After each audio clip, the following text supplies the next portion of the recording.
Are you ready, sir? All right.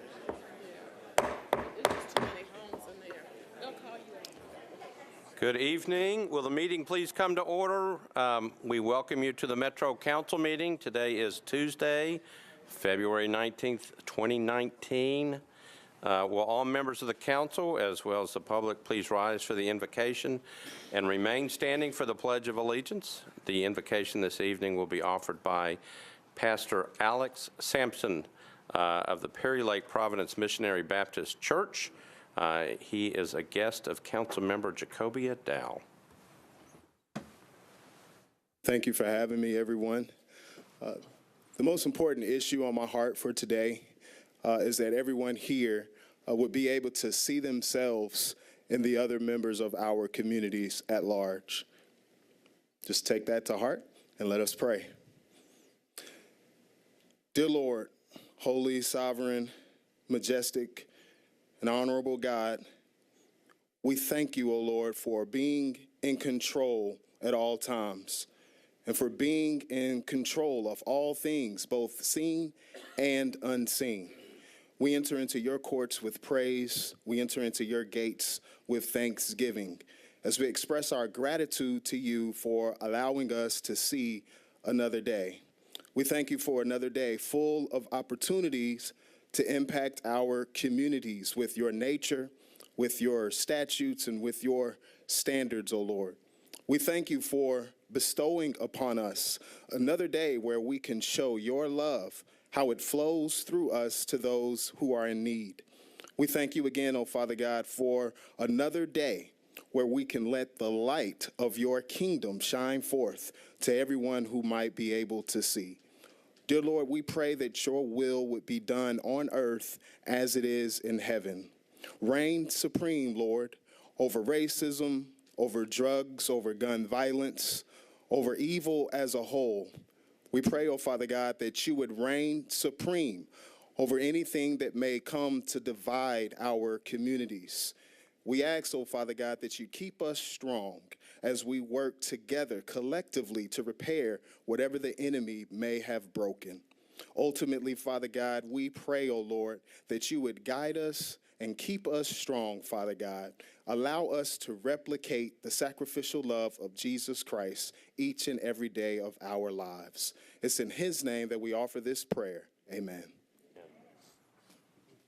I pledge allegiance to the flag of the United States of America and to the republic for which it stands, one nation, under God, indivisible, with liberty and justice for all. You may be seated.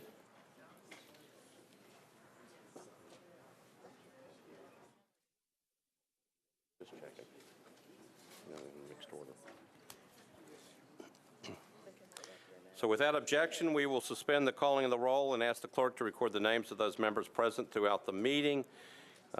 Is there a motion for adoption of the minutes of the meetings from February 5th, 2019? I heard a motion and a second. Without objection, the minutes of the meeting will stand approved as written. Madam Clerk, are there any messages from the mayor? There are no messages from the mayor. Thank you, Madam Clerk.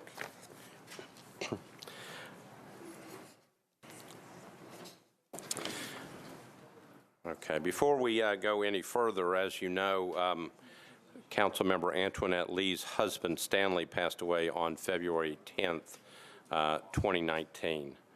And I know that our thoughts and prayers are with our council member and her family at this time. I know she had responsibilities tonight, but please keep her and her family in your prayers and thoughts. So going on with the rest of the agenda, reports from committees other than legislation, are there any? Councilmember Dow, do you want to be recognized? I just wanted to make a point of correction. The minister tonight was Minister Alex Sampson Perry of Lake Providence Missionary Baptist Church. I think you referred him as Alex Sampson, so I just want to make sure that we had his name correct as Alex Perry. Thank you so much. Thank you, Councilmember. I looked at that, I noticed that, and I was going like, I'm not sure where that Perry goes, but I appreciate it. Thank you, Councilmember.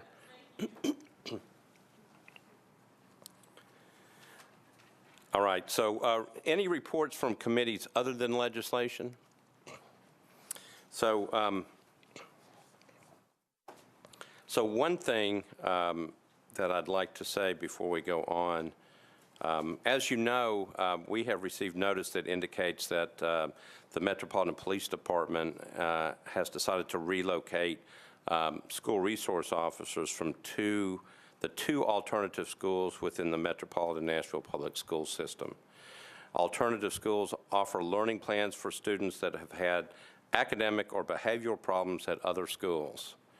I understand that there are various reasons for the relocations.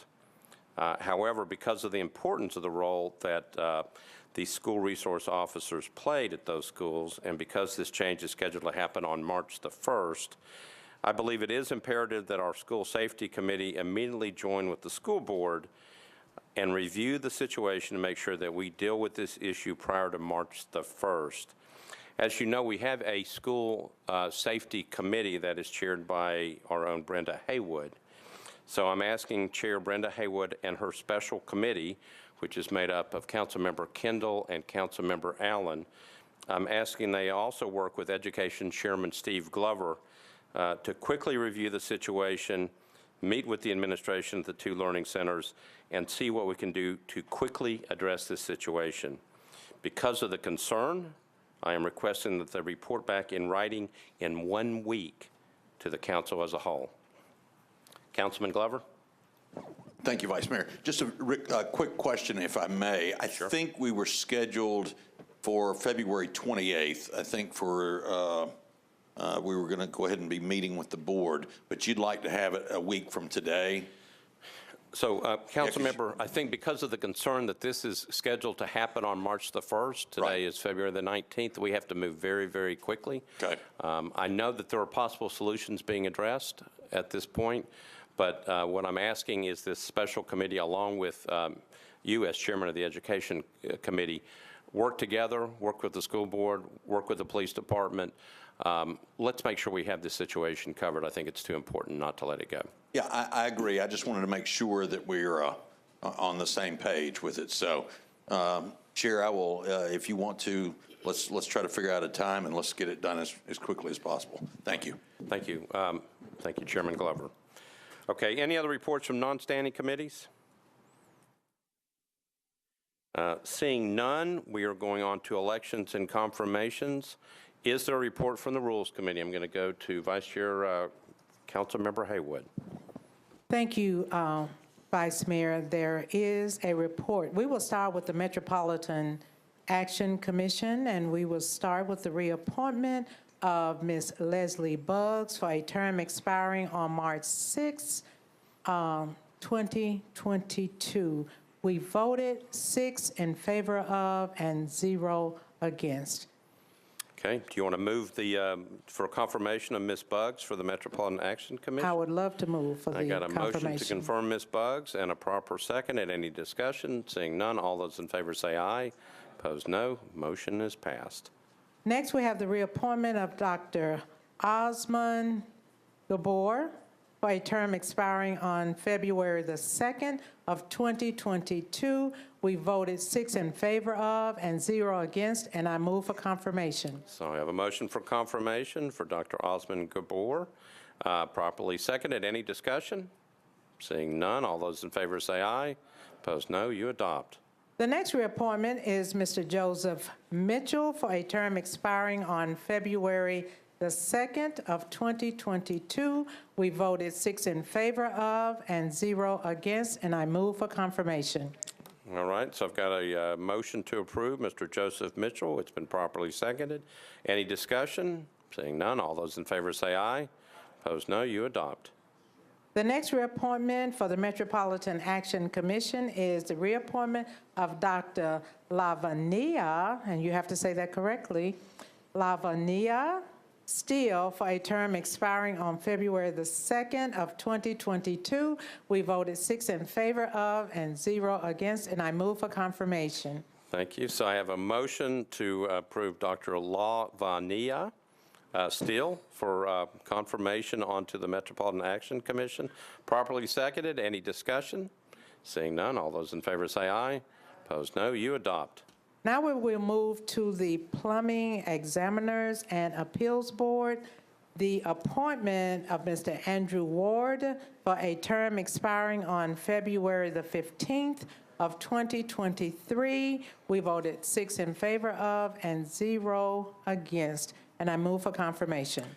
So I have a motion to confirm Mr. Andrew Ward for the Plumbing Examiner and Appeals Board. It's been properly seconded. Any discussion? Seeing none, all those in favor say aye. Opposed, no. You adopt. For that same board, we have the appointment of Mr. Brian Yunker for a term expiring on March the 10th of 2023. We voted 6 in favor of and 0 against, and I move for confirmation. So I have a motion to confirm Mr. Brian Yunker to the Plumbing Examiners and Appeals Board. Properly seconded. Any discussion? Seeing none, all those in favor say aye. Opposed, no. You adopt. Next, we have the Solid Waste Region Board, and we have the appointment of Mr. Jason Rapture for a term expiring on December the 15th of 2024. We voted 6 in favor of and 0 against, and I move for confirmation. So I've got a motion to confirm Mr. Jason Repsher to the Solid Waste Region Board, properly seconded. Any discussion? Seeing none, all those in favor say aye. Opposed, no. You adopt. So that gets us through the confirmations. If you will stand when I call your name, this is for the Metropolitan Action Commission. Ms. Leslie Buggs, Dr. Osmond Gabor, Mr. Joseph Mitchell, Dr. Lavania Steele, the Plumbers Examiner and Appeals Board, Mr. Andrew Ward, Mr. Brian Yunker, and for the Solid Waste Regional Board, Mr. Jason Repsher. So on behalf of the entire Metro Council, we thank you for your willingness to serve and to volunteer your time and expertise. We very much appreciate your effort here. Thank you.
All right. Madam Clerk, I believe you have a vacancy announced. Yes, there is one vacancy on the Community Education Commission to fill the unexpired term of Dr. Dalila Duarte. The vacancy is to be filled by the appointment of the council, and nominations must be filed with the Metro Clerk's office no later than 4 p.m. before the next meeting on Tuesday, March 5th, 2019. Nominees will be referred to the Rules, Confirmations, and Public Elections Committee for recommendation, and an election will be conducted at the March 19th, 2019 meeting of the council. All right. Thank you, Madam Clerk. All right. So we now move to the time for the public comment period. This is the time, as you know, is dedicated to allow members of the general public who have registered in advance to speak on issues relevant to Nashville and Davidson County. I believe we have 4 individuals tonight who have signed up. They will have 2 minutes each. Got the microphone on. So I'm checking first. Keegan Hayes, Ms. Keegan Hayes, did she appear? All right. So next up, Mr. Leonardo McLemore. He is lives in Mr. Kendall's district, District 22, 724 26th Avenue. Mr. McLemore?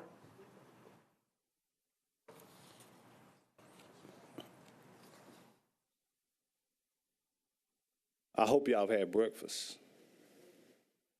I hope everybody had a lunch. I hope everyone has ate today. 724, I am L.D. McLemore of 26th Avenue North. This conversation is concerning a charity case, myself. Why would I become a charity case? Well, I've had breakfast, lunch, and probably going to have another dinner before I go to bed tonight. But there is an association that has called me as early as last week called the National Basketball Association. When it called me, it asked me a question: what can I do for you? Well, I think I was here before, and I told you guys what I wanted. I told you about the Cumberland's brand.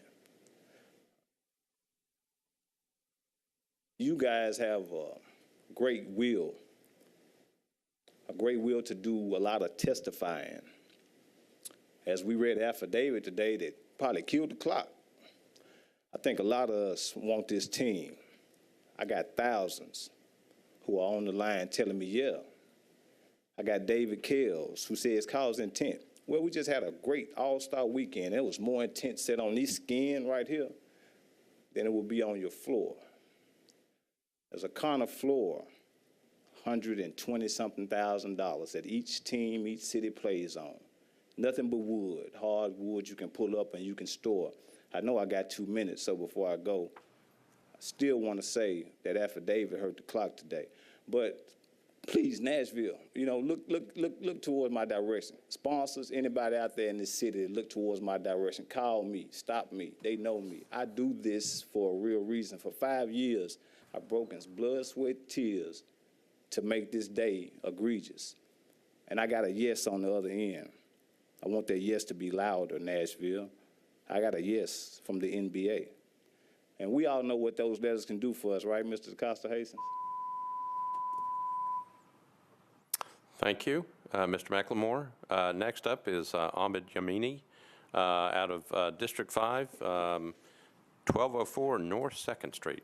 You got my address down. Thank you, Councilman Shulman, or Vice Mayor Shulman now. First of all, I'd like to say thank you for running such a tight ship. I'm truly impressed at how quickly I am up here. I'm actually getting to speak because I was thinking it was going to be 7:30 or 8, so great work. Well, we can always make you stay later if you Sure, want. I'm sure you've kept me here late plenty of times. Anyway, so the topic that I wanted to speak on tonight was just to kind of briefly touch on the importance of neighborhoods. You know, I was at a event sponsored by Neighbor to Neighbor this weekend, and you know, they talked a lot about neighborhoods there. They talked a lot about the importance of community.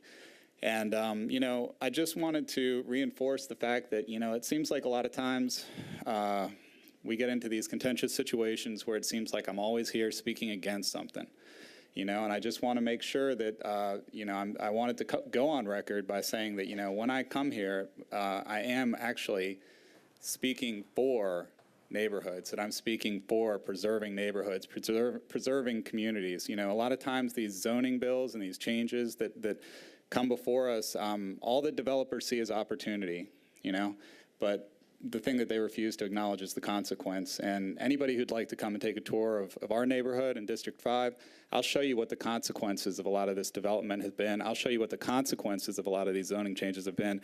I'll show you exactly how it's all gone down. So, you know, thank you again for your service. And I just wanted to take an opportunity to again say, please think about our neighborhoods, think about the people in them, and not just the economics behind some of these decisions. Thank you. Thank you.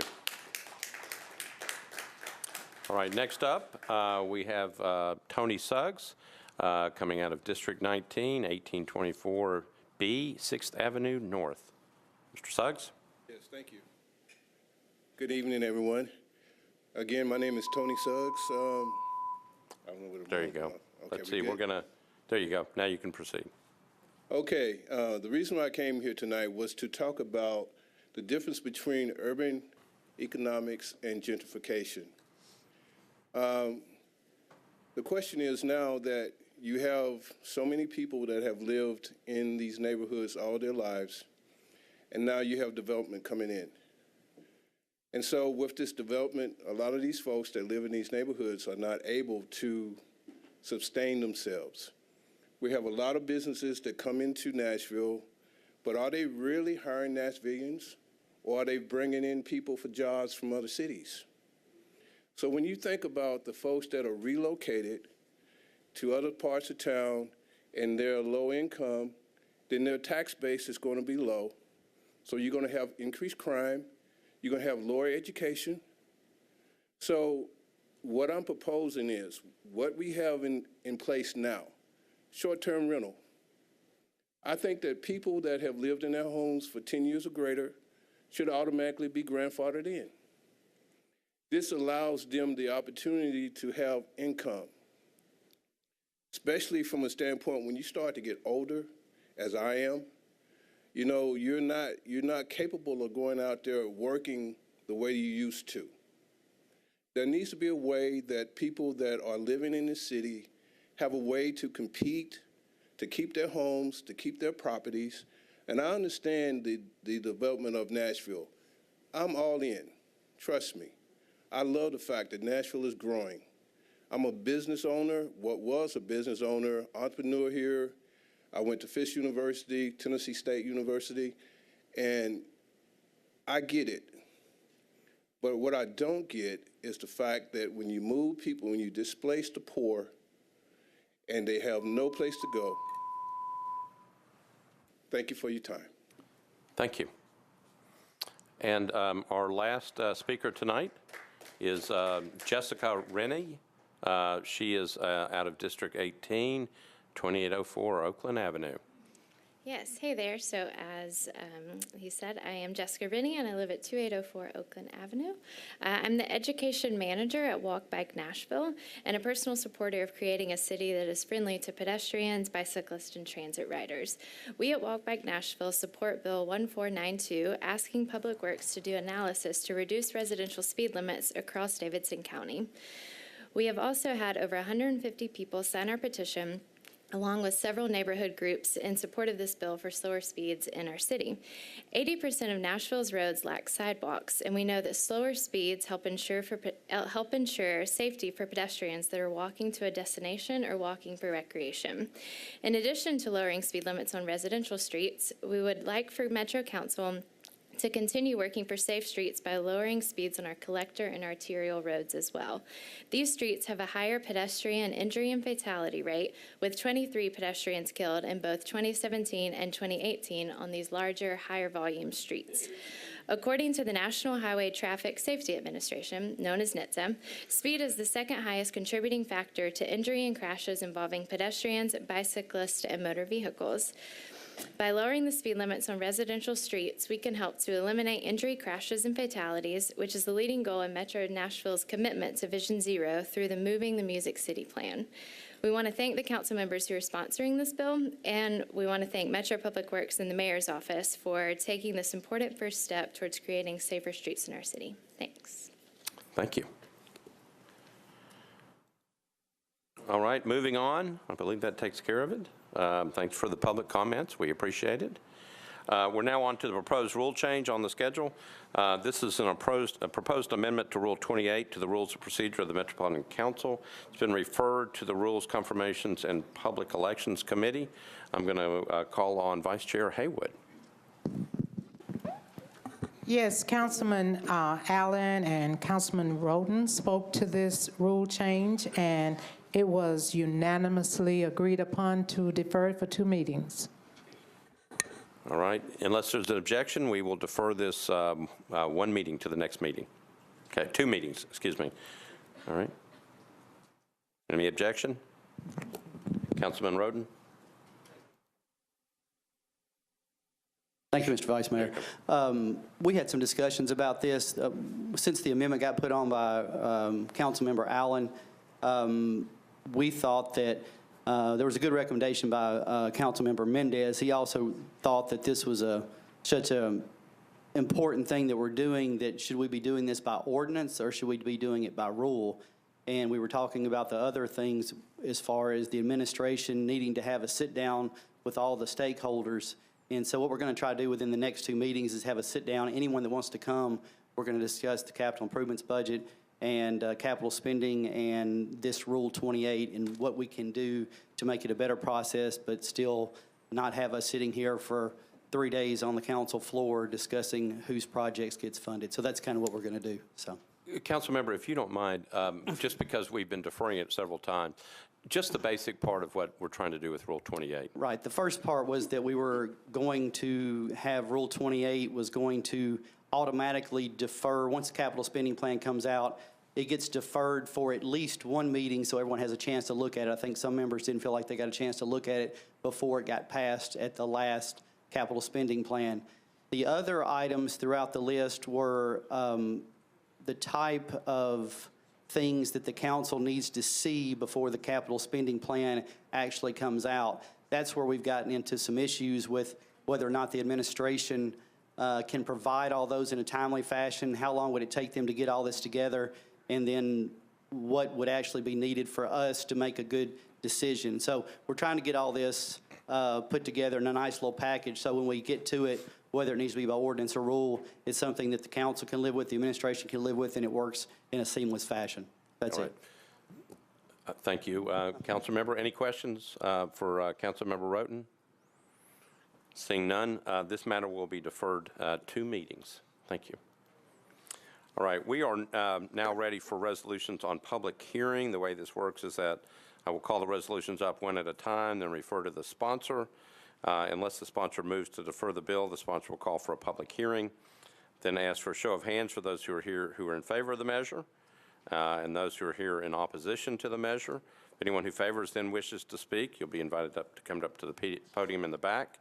After those in favor speak, I'll then ask if any of those opposed wish to speak.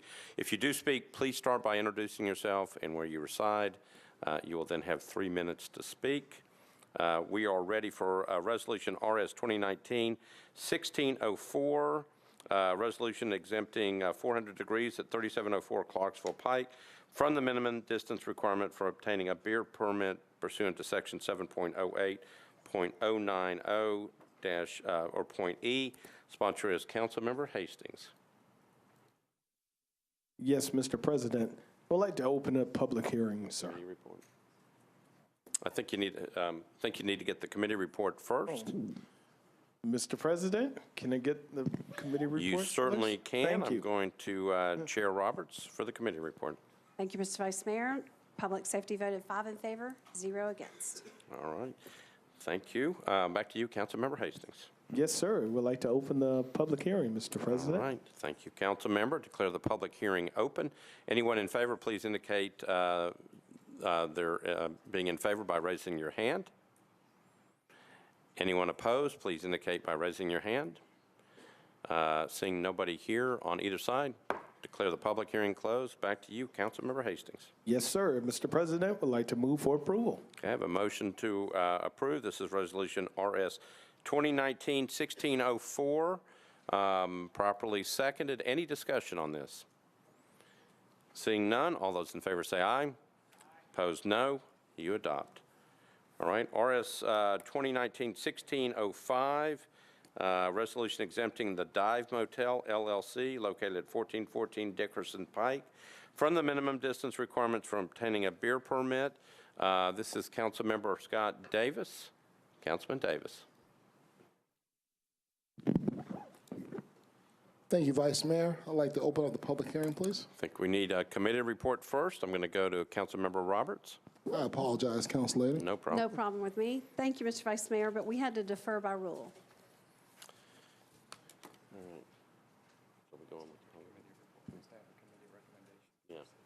So, Councilmember Davis, it has to have a committee recommendation to proceed, so we don't have one. Okay. So, if you want, you can suspend the rules, or you can move to defer. Yeah, they're here. Yeah. I'd like to suspend the rules, please. Okay, so we have a motion to suspend the rules because we do not have a committee report. Any objection to the suspension of the rules? Seeing none, we are on your resolution again, and you have called for the public hearing. So I'm going to declare the public hearing open. We are on Resolution 2019-1605. If anybody is here in favor, please indicate by raising your hand. Okay, I see one hand in the back. Those opposed, please indicate by raising your hand. I got two against. Anyone in favor wish to speak? If you do, please come up to the podium, state your name and address, and you will have 3 minutes.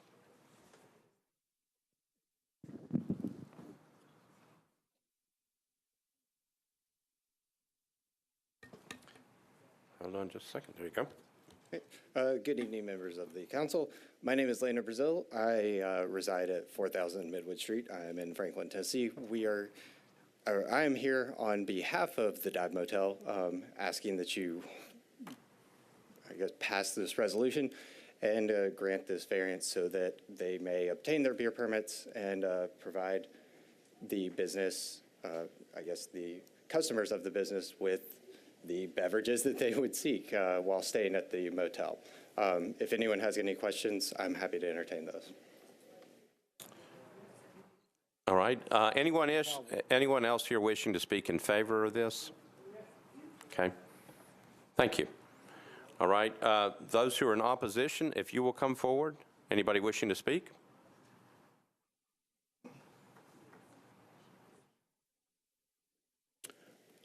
Chewy, chewy, chewy.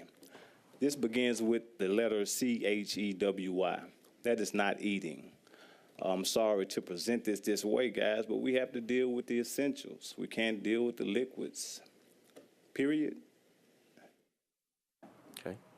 Thank you. Anyone else wishing to speak? Declare the public hearing closed. Back to you, Councilmember Scott Davis.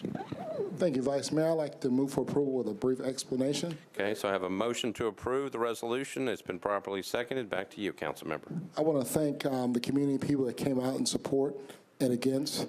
This is the Urban Cowboy establishment.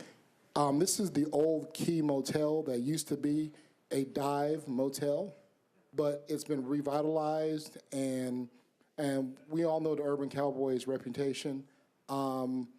And it's just going off a theme of an old 60s motel. It's not really a dive motel. It's kind of just playing off of the colloquialisms and so this is the Urban Cowboys Hotel. And if any of you who are fortunate enough and who've driven up and down Dickerson Road and seen the improvements to this motel, know that it's a new age and time. And I'd like to move for approval, please. Okay, I have a motion to approve. It's been properly seconded. Councilmember Withers. Thank you, Mr. Vice Mayor. Just like to rise in support of this one. The Urban Cowboy establishment purchased what used to be the top of Woodland Bed and Breakfast in the Laughlin Springs neighborhood. They took it in a very different direction than we probably would have anticipated before, but the business owners have invested quite a bit of time and attention to detail and design in that facility in Laughlin Springs, and I'm sure that they will do the same for Dickerson. And I know I was able to join Councilmember Davis and many other folks at the recent design charrette that the planning department held for Dickerson, and I'm excited to see the new things that we have coming to Dickerson Road. So I rise in support of this today. Thank you. All right, thank you, Councilmember. Any other discussion on this?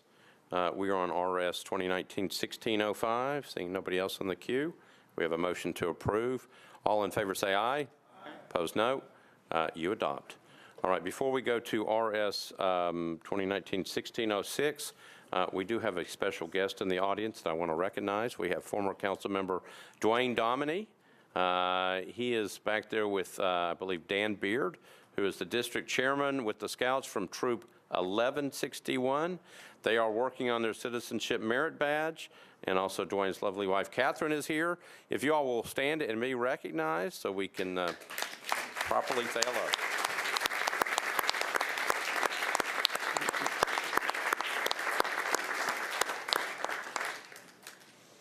Thank you all for being here. We hope that you learned something as we go through the agenda. We are now on Resolution RS 2019-1606. This is by Councilmember O'Connell. It's a resolution exempting the local distro at 614 Garfield Street from the minimum distance requirements for obtaining a beer permit. Councilmember O'Connell. Thank you, Mr. President. I'd like to request committee reports, please. All right, Councilmember Roberts, you're recognized. Thank you, Mr. Vice Mayor. Much to our chagrin, we voted 5 in favor, 0 against. All right, back to you, Councilmember O'Connell. I regretted as much having to appear before Council Lady Roberts' committee. At this time, I would like to open the public hearing. All right, so I declare the public hearing open. Anyone here in favor, if you would, please indicate by raising your hand. All right. Those who are opposed, please indicate by raising your hand. I see no one in opposition. Anyone in favor wishing to speak? I see no one heading to the podium. Declare the public hearing closed. Back to you, Councilmember O'Connell. Thank you, Mr. President. I'd like to move approval of the brief comment. All right, so I got a motion to approve, properly seconded. Back to you, Councilmember O'Connell. Thank you, Mr. President. On this one, those of us who have been in Salem Town for a decade or more have seen the previously unfortunate interplay between a market at this intersection and the Nashville Rescue Mission's Women and Families campus. And I'm very excited that Mr. Will Radford, who's here representing the distro, has taken basically an opportunity for a space that's been commercial for a long time and really turned it into something, and is continuing to work to turn it into something that I think will serve the actual community in this location for years to come. So he's been great at outreach, actively solicited community input, and is really trying to create something that has a ton of residential feedback, focuses on local goods and food and beverage and just everything that is being made in Nashville. So it's been a treat to watch this come to fruition. I think it will serve not just Salem Town, but more of Nashville, and appreciate Mr. Radford's entrepreneurship, and would like to renew my motion. So Councilmember renews his motion. It has been properly seconded. Any discussion? So I know it's rare for the Vice Mayor to ask a question, but what's a distro? You know, and this is one of the many reasons I regretted having to take this to Council Lady Roberts' committee. She has something very similar. It is short for distribution. So this is basically for those people who are producing local goods. This will be their local opportunity to distribute those in the community. We thought it was a disco. Not a disco, also not a bistro. All right, we got it. All right, so it's been properly moved, properly seconded, and nobody else is in the queue. Nobody has any other questions. Seeing none, all those in favor say aye. Aye. Opposed, no. You adopt. Thank you, Councilmember O'Connell. We're now on Resolution RS 2019-1607. Sponsors are Councilmembers Kendall and Gilmore. Resolution exempting the Southern V located at 1200 Buchanan Street from the minimum distance requirements for obtaining a beer permit. Councilmember Kendall, you are recognized. I'd like to get committee reports, please. All right, I ask the person standing next to you, Councilmember Roberts. Thank you, Mr. Vice Mayor. The public safety voted 5 in favor, 0 against. All right, back to you, Councilmember Kendall. I'd like to open the public hearing. So I declare the public hearing open. Anyone here in favor of the resolution, if you would, please indicate by raising your hand. Thank you. Anyone here who's opposed to the resolution, if you would, please indicate by raising your hand. Seeing none, would those in favor wish to speak? Seeing no one coming to the podium, I declare the public hearing closed. Back to you, Councilmember Kendall. I'd like to move approval with a brief comment. All right, so I've got a motion to approve, properly seconded. Back to you, Councilmember Kendall. You didn't ask me what V stood for, but it's vegan. And I've known many, many restaurants that be on Buchanan. So I think this is a first for vegan. Most of them are meeting 3 that I've known over the years. Okay. But I understand they have great food. Now, I guess beer has hops and barley, so I guess it's still vegetable. But at any rate, move approval. Thank you, Councilmember Kendall. Back to you, Councilmember O'Connell. Yes, thanks, Mr. President. I would, on the one hand, I'd like to stand in support of Southern V, which actually had its origins in District 19. And it's hard for me to accept that they have chosen to relocate just a few blocks away in District 21 because I thought they were doing just fine in District 19. But in all honesty, I can't object to this. So I will support the councilman on this initiative. All right. Thank you, Councilmember O'Connell. Any other discussion? Seeing none, we have a motion, a second on RS 2019-1607. All in favor say aye. Opposed, no. You adopt. Thank you, Councilmember Kendall. All right, before we move on to the consent agenda resolutions, we also have Troop 78, which is an all-girls troop. I believe they're in the back. James E. West is the, I think, the director of this troop. They meet at St. George's Church. If you all would stand and be recognized, there they are.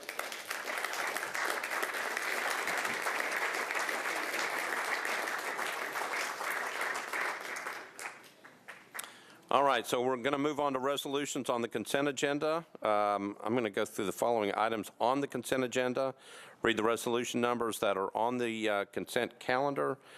If there are any items that need to come off the consent agenda, let me know. These are the resolutions on the consent agenda. I have got RS 2019-1610, RS 2019-1611, 1612, 1613, 1614, 1615, 1616, and RS 29-1619. Anything else needs to come off the consent agenda? All right, then I'm going to read the captions of the items on the consent agenda. So I'm on RS 2019-1610, sponsors Kendall, Mendez, Vircher, and Withers. This is a resolution authorizing the Metropolitan Department and Housing Development and Housing Agency to negotiate and enter into a pilot agreement and accept payments in lieu of ad valorem taxes with respect to a multifamily housing project located primarily at 2707 Clarksville Pike, known as 26 in Clarksville. RS 2019-1611, sponsors O'Connell, Bedney, Vircher, Syracuse, and Gilmore. Resolution approving the First Amendment to the lease agreement between the Metropolitan Government of Nashville and Davidson County and the Nashville Academy Theater and Nashville Children's Theater Association for certain real property located at 724 2nd Avenue South in Nashville. RS 2019-16, got ahead of myself. RS 2019-1612. Sponsors are Vircher, Syracuse, and Gilmore. Resolution accepting a grant from the Tennessee State Library and Archives to the Metropolitan Government of Nashville and Davidson County, acting by and through the Nashville Public Library to provide funds to hire computer instructors to provide free technology training to the general public. RS 2019-1613, sponsors are Vircher, O'Connell, Bedney, and Gilmore. Resolution accepting a community tree planting grant from Keep America Beautiful and the United Parcel Service Foundation to the Metropolitan Government of Nashville and Davidson County, acting by and through the Metropolitan Public Works Department to provide funding for 50 trees to be planted in the Mill Creek watershed in the Antioch community to help with air and noise pollution. RS 2019-1614, sponsor is Vircher. Resolution authorizing the Metropolitan Department of Law to compromise and settle the personal injury claim of David W.K. Jones against the Metropolitan Government of Nashville and Davidson County in the amount of $65,000, and that said amount to be paid out of the self-insured liability fund. RS 2019-1615, sponsor is Vircher. Resolution authorizing the Metropolitan Department of Law to compromise and settle the property damage claim of Radley Hendrickson against the Metropolitan Government of Nashville and Davidson County in the amount of $13,000, and that said amount to be paid out of the self-insured liability fund. Resolution RS 2019-1616, sponsors are Council Members Gilmore and Glover. Resolution approving a contract between the Metropolitan Government of Nashville and Davidson County, acting by and through the Metropolitan Board of Health and the University of Tennessee College of Social Work to provide clinical experience opportunities for its students. And RS 2019-1619, sponsor is O'Connell. This is a resolution honoring Historic Nashville, Inc. on the 50th anniversary of its founding. Anything that I missed? Seeing none, we are going to go to committee reports. I've got, let me start with Councilmember Mendez on RS 2019-1610. On RS 1610, the Ad Hoc Affordable Housing Committee approved it 6-4 and 0 against. All right, thank you, Councilmember. Councilmember Vircher, Budget and Finance. Thank you, Vice Mayor. On RS 2019-1610 through 1615, Budget and Finance recommended approval 11-4, 0 against. All right, thank you, Councilmember. Councilmember Glover, Education. Thank you, Vice Mayor. We approved 6-0. All right, this is RS 2019-16. 16, sorry, Right, yes. No problem. Thank you. Councilmember Gilmore, you're recognized.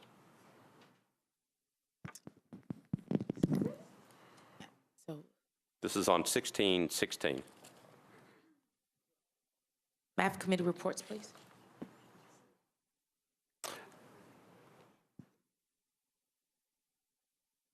Thank you. This came before your committee. I know, and so just to clarify a little bit, someone else helped me with the committee this evening. Okay. And so I had to ask, and so okay. it's 5-0. It was recommended for approval. All right. So that's what I was getting. All right, Thank no you. problem. Thank you. All right, Councilmember Syracuse, Parks. On 1616? 1611 and 1612. 1611, Parks, Library, and Arts voted on 1611, 6 in favor, 0 against, and on 1612, also 6 in favor, 0 against. All right, Councilmember Withers, you've got 1610. Thank you, Mr. Vice Mayor. The Personnel Committee met this afternoon and recommended approval 4 in favor, 0 against. All right. Planning, Zoning, and Historical, Councilmember Bedney. I thought you forgot me. I would never forget you. The Planning Committee recommended approval of 1611, 11-4-0 against. All right, thank you. Councilmember O'Connell, Public Works. Thank you, Mr. President. We had only one resolution tonight. We had RS 2019-1613, which we recommended approval of 8 in favor, 0 against. All right, thank you. And now to Councilmember Haywood. You've got the last one. I have Resolution 1618 by Councillady Hurt, and we recommended deferral, 6-0. And I had Resolution 1619 by O'Connell, and we approved it 6-0. And with all committees in, I'd like to approve the resolution and the consent agenda. Okay, so I've got a motion to approve. It's been properly seconded. Councilmember Hurt. Yes, I didn't think 1618 was on consent. I'd actually like to suspend the rules, please. So 16, we're going to actually come back to 1618. Okay, thank you. Yeah, it is not on the consent calendar, so it won't be adopted on that one. Okay. So we are back on everything that is on the consent agenda. I've got a motion to approve, properly seconded. Any discussion on the consent agenda? Seeing none, all those in favor say aye. Opposed, no. You adopt. Okay, so now we're going to go back and pick up those items that were not on the consent agenda, including RS 2019-1618 by Councilmember Hurt. Okay, so we'll start with RS 2019-1608. This is sponsored by Councilmember Vercher and Councilmember Sledge.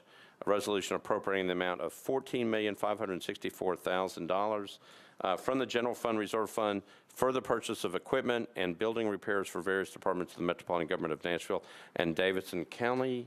Councilmember Vercher. Thank you, Vice Mayor. Budget and Finance was the only committee and recommended approval, 8-4-0 against, as substituted, and there is a substitute, so I'd like to move the substitute. Okay, so I got a motion to move the substitute, properly seconded. Councilmember Vercher, you want to explain what the substitute is, or do you want to go to Mr. Jameson? I'll yield to Mr. Jameson. Okay. The substitute would remove a single entry on behalf of the JIS for a management consultant in the amount of $200,000. So it is a substitute necessarily because it changes the amount in the caption from $14,564,000 to $14,364,000. All right, so you've heard the explanation of the substitute. Any questions about the substitute? Seeing none, we're voting on whether to get the substitute in front of us. All in favor of the substitute say aye. Opposed, no.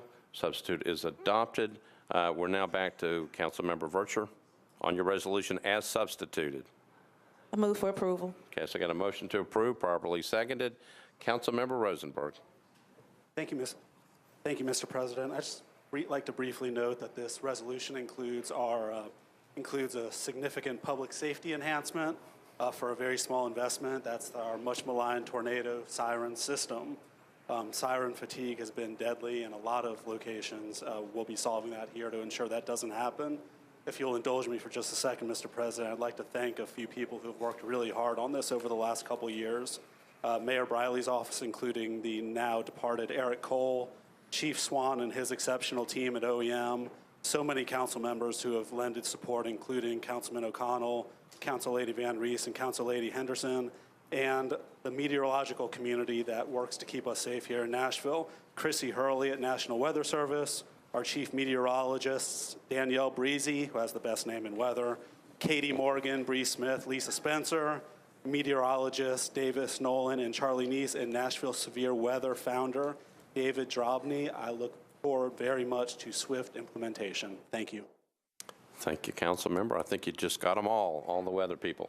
Councilmember Virtue, anything back? Renew the motion. Okay, so Councilmember Hurt.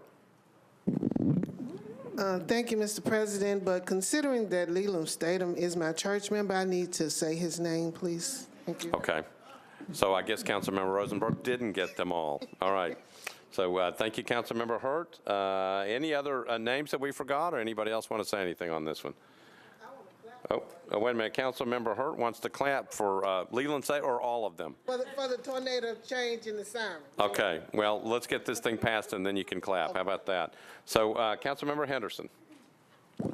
Thank you, Vice Mayor. I just had a question for Finance or else Mr. Jameson. So the total amount here is $14,564,000. What does that bring down our 4% fund to, please? Mr. Jameson. The total amount would technically be $14,364,000 as now substituted. I don't know what the 4% fund would be upon the adoption of this. By a rough calculation, it's looking to me like we will only have $4 million remaining in our 4% fund, and I just didn't know if Mr. Harmon or someone from Finance could speak to that comparatively to other years at this point in the budget cycle. Mr. Harmon. Council Lady, I apologize. I don't have the historical information for previous years at this point in the 4% cycle. But I think that the 4 million figure is pretty close. Obviously, money's coming in during the months. These are our big months for some of our general fund revenues. Okay, thank you. Thank you, council member. Thank you, Mr. Harmon.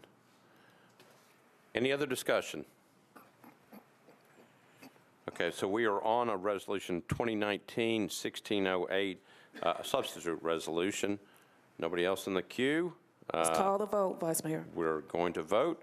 All those in favor say aye. Opposed, no. You adopt.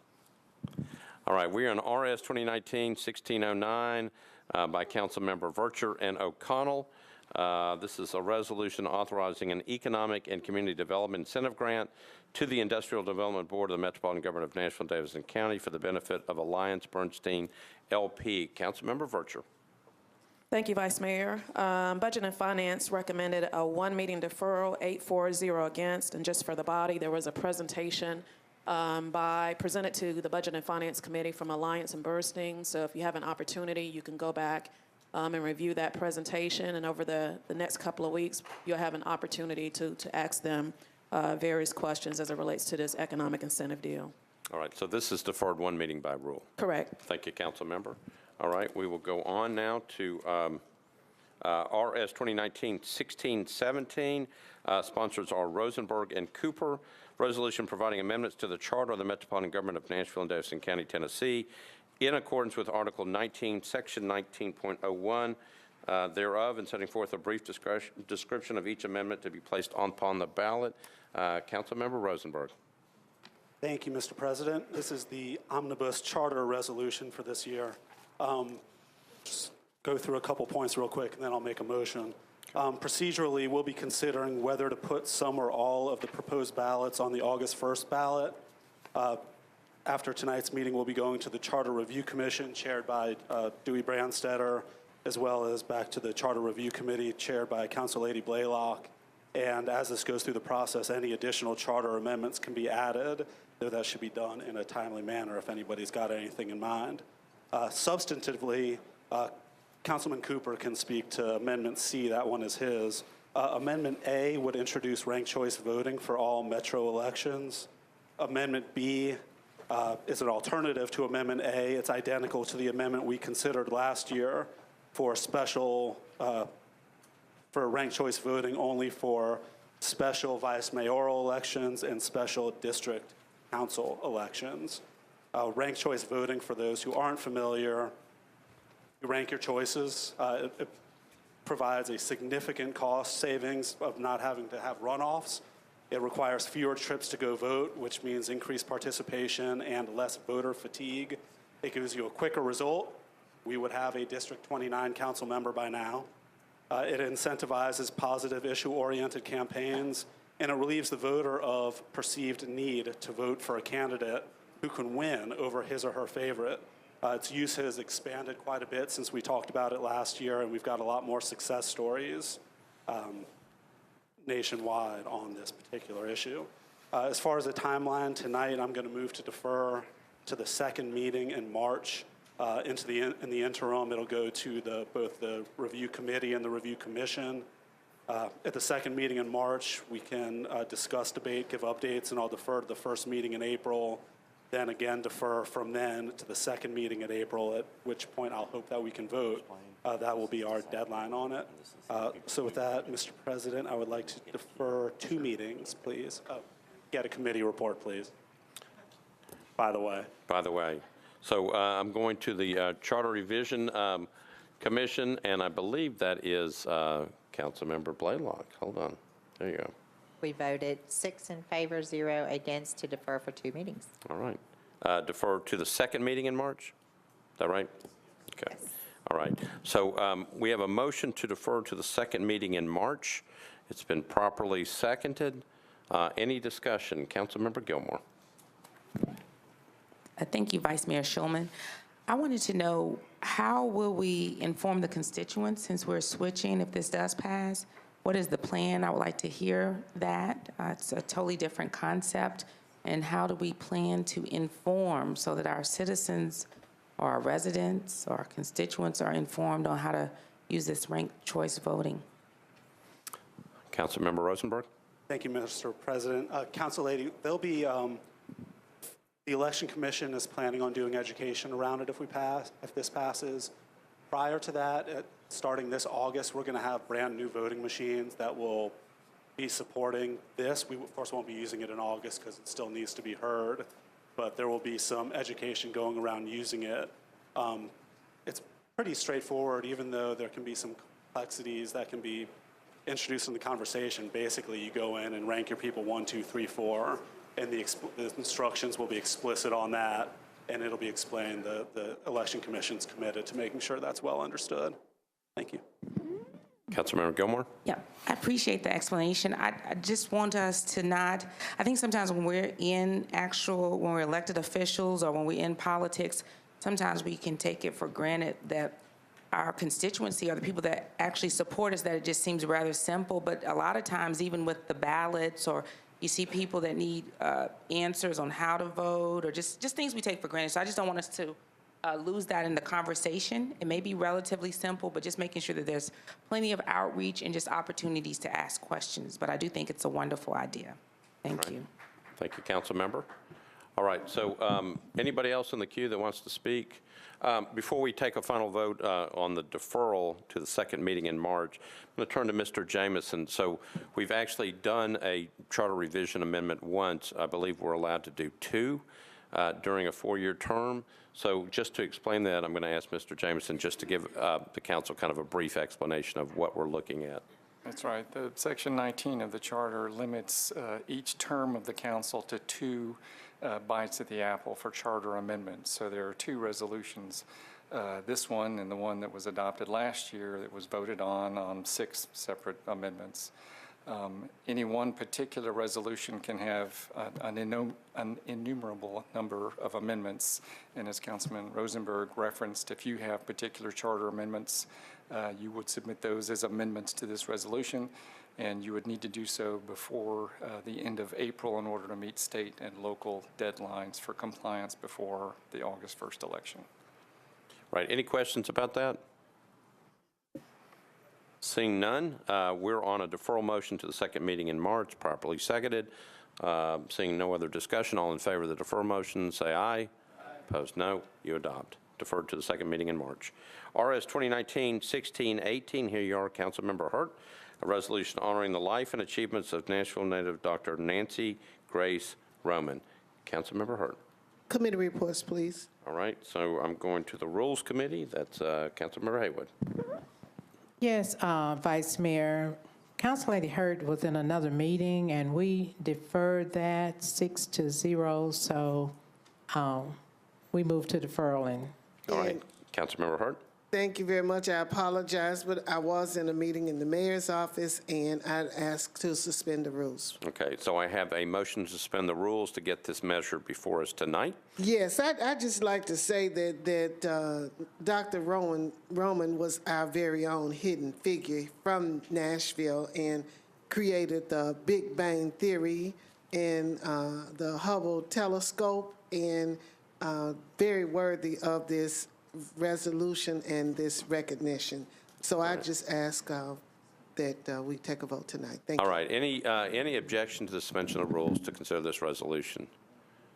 Seeing none, you were on your resolution, so you want to go ahead and move to approve it? Move to approve, please. So I got a motion to approve. This is RS 2019-1618, properly seconded. Any discussion? Councilmember Allen. I just wondered if it's too late to sign on. I'd love to honor this woman as a female math person.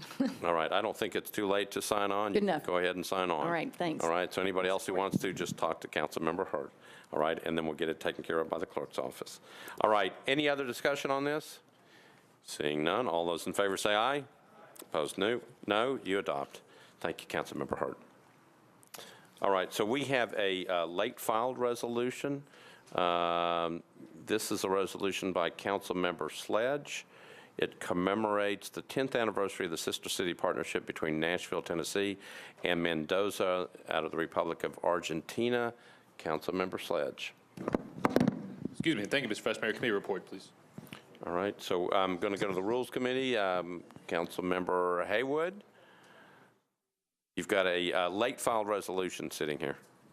This is by Councilmember Sledge.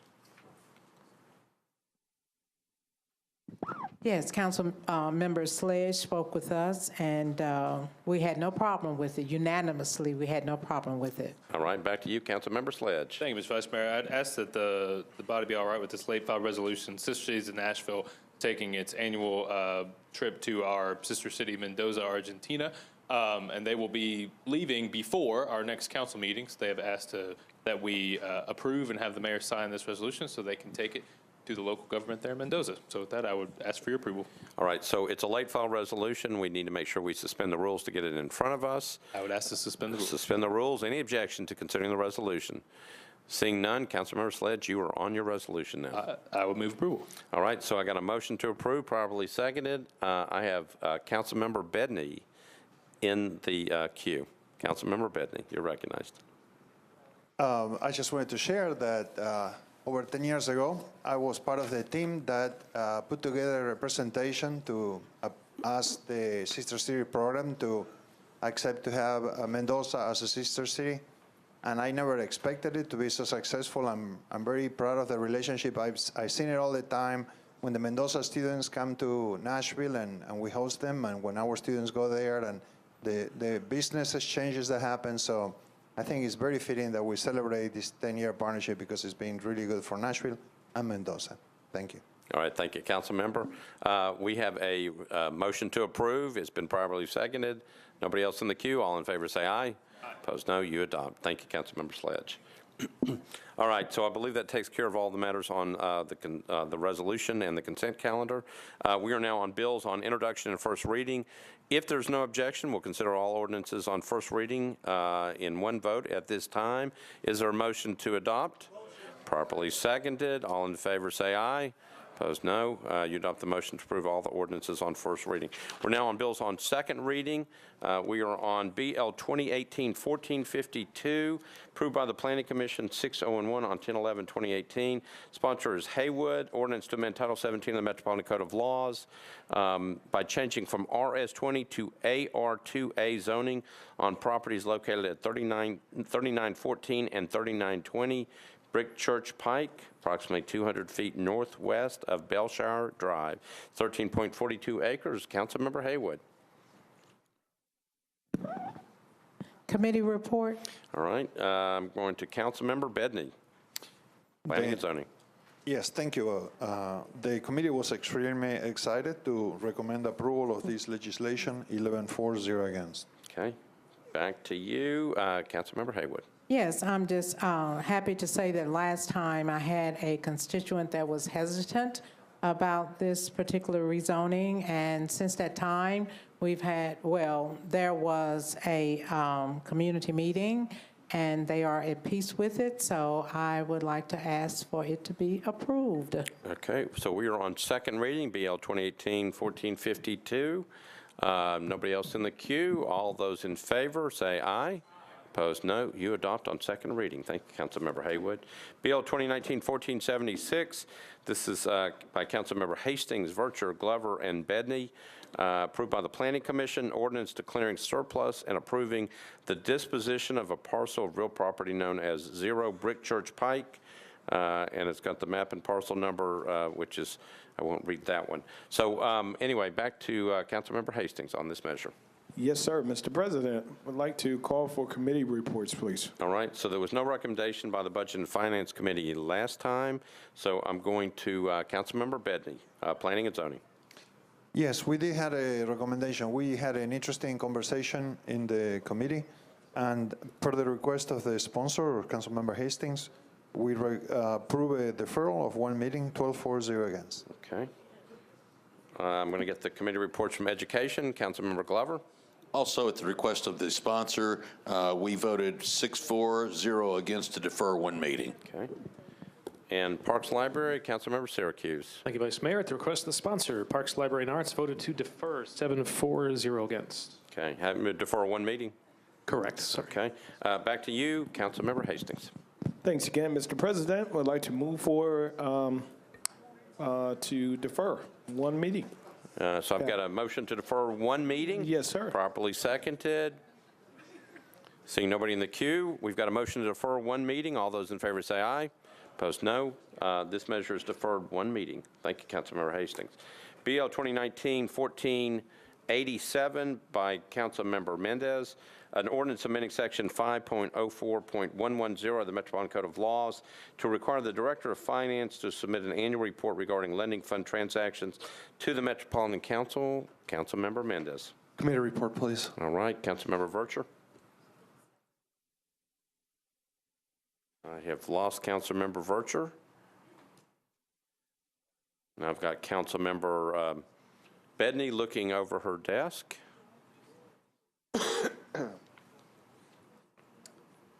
Councilmember Vercher, we're on 2019-1487. Budget and Finance recommended approval, 11-4-0 against. Okay, thank you, Councilmember. Back to you, Councilmember Mendez. Move approval on second reading. All right, got a motion to approve on second reading, properly seconded. Any discussion? Seeing none, all those in favor say aye. Opposed, no. You adopt on second reading. BL 2019-1488, sponsor is Councilmember Wiener. Ordinance to amend Chapter 12.62 of the Metropolitan Code of Laws to require docking of all shared urban mobility devices. Councilmember Wiener. Thank you, Vice Mayor. I would like to move to withdraw with a brief explanation. Okay. Very brief. I promise.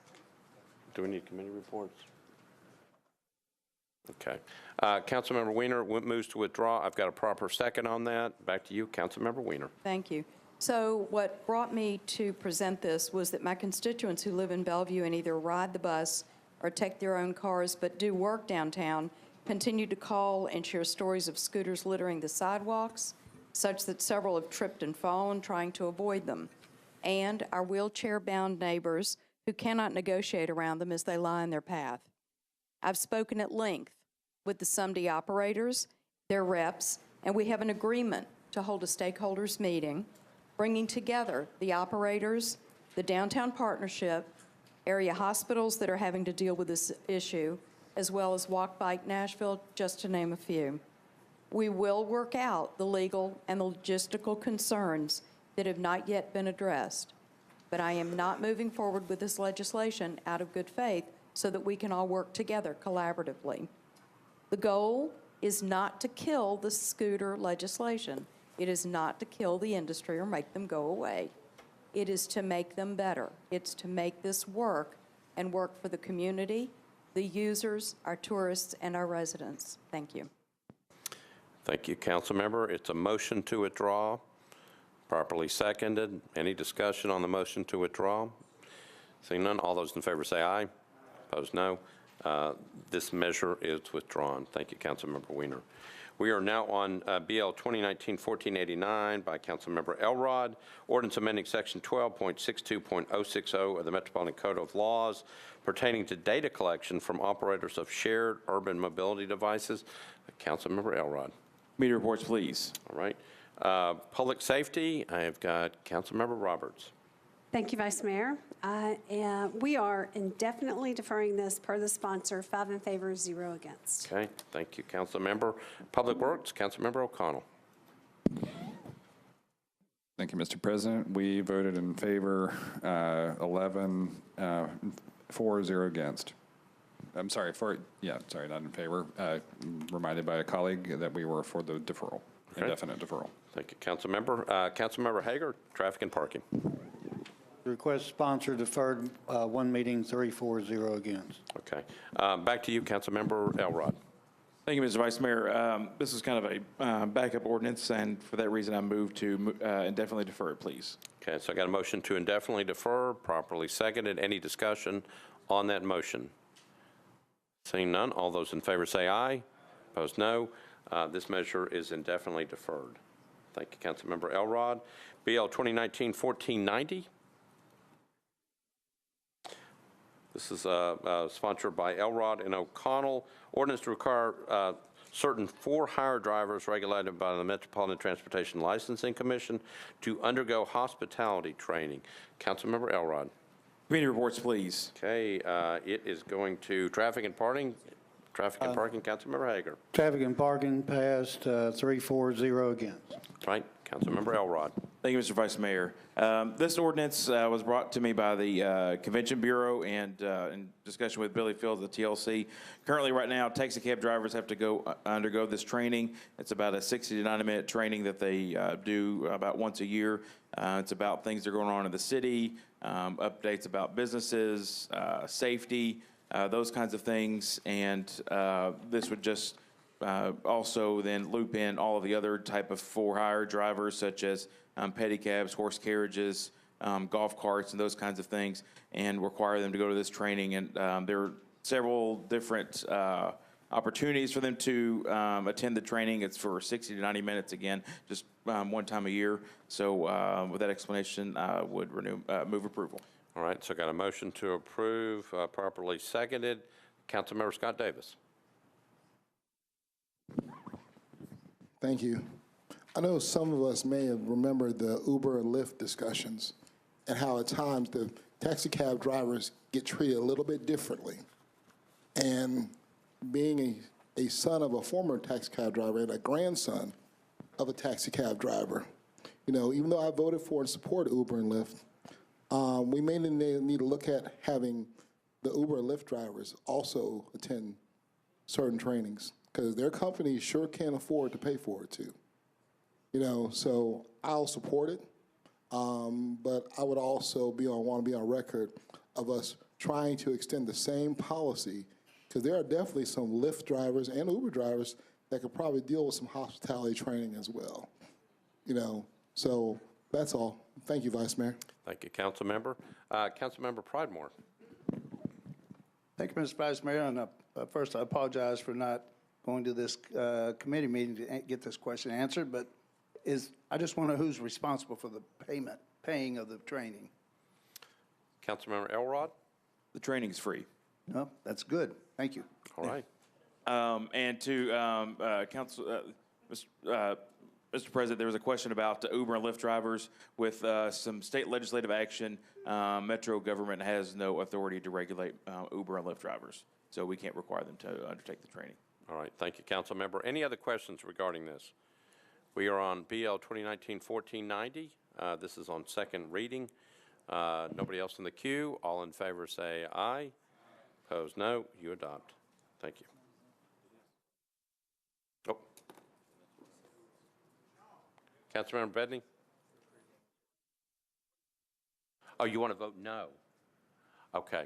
So I think we have to go on the board for that. I'm sorry, I didn't hear that you were going to vote. Okay, so Madam Clerk, we are on second reading. This is BL 2019-1490, again by Councilmember Elrod. Because there's a no vote coming, we have got to open up the machines.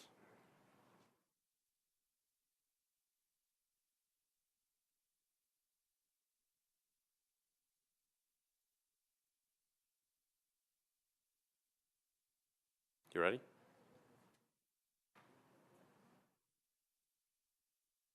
All right, the machines are open. Cast your vote.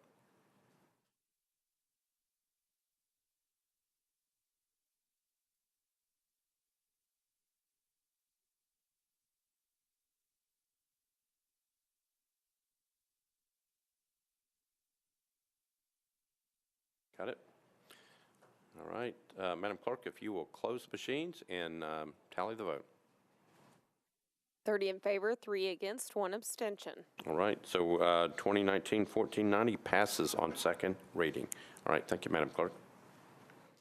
We're on BL 2019-1491. This is by Councilmembers Sledge, O'Connell, Mendez, and Allen. It's an ordinance directing the Metropolitan Planning Department, the Department of Public Works, the Department of Codes and Building Safety, Metro Water Services, and the Nashville Fire Department to develop and implement within 6 months hereof a prioritization process for the departmental review of permit applications and related reviews for certain affordable housing projects. Councilmember Sledge. Thank you, Mr. Vice Mayor. Committee reports, please. All right. Councilmember Swope. Codes. Codes Fairs Farmers Market voted 4-4, 0 against, as amended. All right. Thank you. Councilmember Bedney, Planning and Zoning.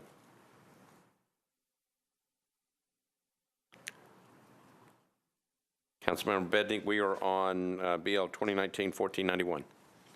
The committee recommended approval of the amendment, 11-4-0 against, and they recommended the approval of the legislation as amended, 11-4-0 against. All right. Councilmember Roberts, Public Safety. Thank you, Mr. Vice Mayor. Public Safety Beer and Regulated Beverages voted 5 in favor, 0 against, as for the amendment, All right. as amended. Thank you. And Councilmember O'Connell, Public Works.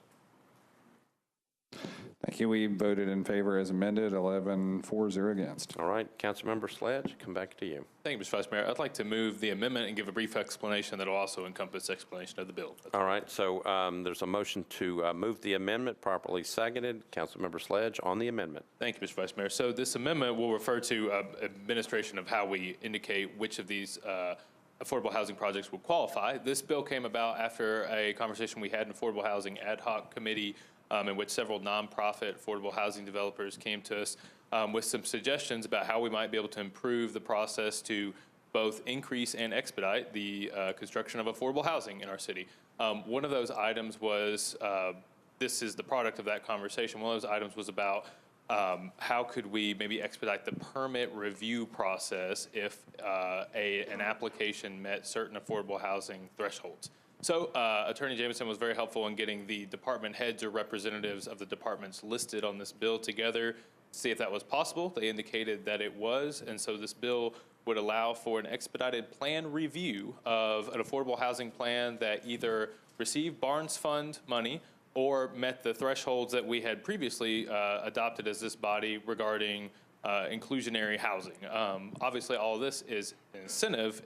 Nothing is mandatory in this. The amendment indicates that the Mayor's Office of Housing under ECD would be the authority to say, yes, this does receive Barnes funding and or meets this threshold. We'll flag this for you departments. This is an eligible project. One last note on this as well. If a proposal came or project came and they did not have all their items in order for the plan review, they would be bumped back to their place in line. They don't get to keep line jumping. So with that, I would move my amendment. Okay.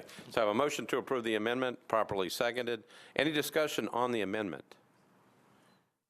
Seeing none, all those in favor of the amendment say aye. Opposed, no. Amendment is adopted. You're back on your bill as amended. Thank you, Mr. Vice Mayor. I would move the bill as amended. Okay, so I got a motion to move the bill as amended. That's properly seconded. Any discussion on the bill as amended? Seeing none, all those in favor say aye. Aye. Opposed, no. You adopt on second reading. We are now on BL 2019-1492. Sponsors are Allen, Henderson, Pulley, Hager, Davis, Vercher, Withers, and O'Connell.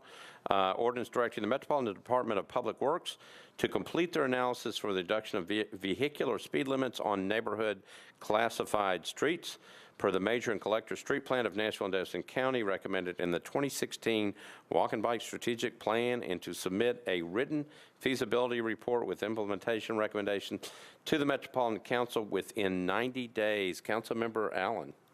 Thank you, Mr. Vice Mayor. I would like to move the amendment, the substitute, please. All right, you want to get the committee reports first? Yes, I would like to get the committee reports. Let's do that. Councilmember Bedney. The committee recommended approval of the substitute, 11-4-0 against, and the legislation as substituted, 11-4-0 against. Thank you, Councilmember Bedney. Freddie O'Connell, council member, you got Public Works. Yes, we in Public Works recommended in favor of the bill as amended, 11 in favor, 0 against. All right, back to you, Councilmember Allen. Thank you.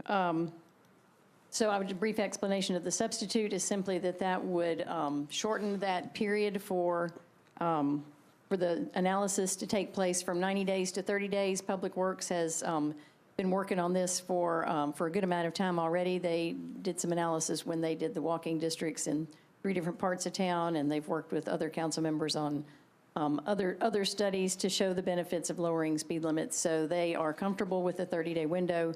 So I would like to move the amendment substitute to change that from 90 days to 30 days. All right, so there's a motion. So let me make sure I've got this. Are we on the, we're on a substitute. So you want to move the substitute? Correct. All right, so I got a motion on the substitute, properly seconded. Any discussion on the substitute? Seeing none, all those in favor of the substitute say aye. Opposed, no. Substitute's adopted. Now you're on your bill as substituted. Thank you. I would like to move the bill as substituted. Okay, now so we got a motion to move the bill as substituted, properly seconded. Any discussion? Seeing none, all those in favor say aye. Opposed, no. The measure is adopted on second reading as substituted. Thank you, Councilmember Allen. BL 2019-1493, sponsors are Vercher and Withers, an ordinance approving a contract between the Metropolitan Government of Nashville and Madison County and Concentra Health Services for the provision of medical services to employees who have sustained occupational injuries. Councilmember Vercher. Thank you, Vice Mayor. Budget and Finance recommended approval, 11-4-0 against. I need committee report. All right, Councilmember Withers, Personnel. Thank you, Mr. Vice Mayor. The Personnel Committee met this afternoon and recommended approval, 4 in favor, 0 against. All right, thank you, Councilmember.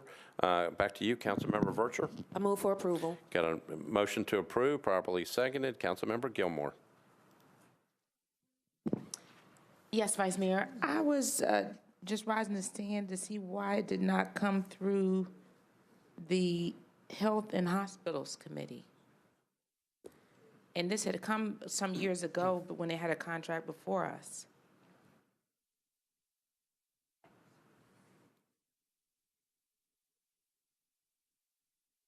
We are checking. Hold on just a second, Councilmember.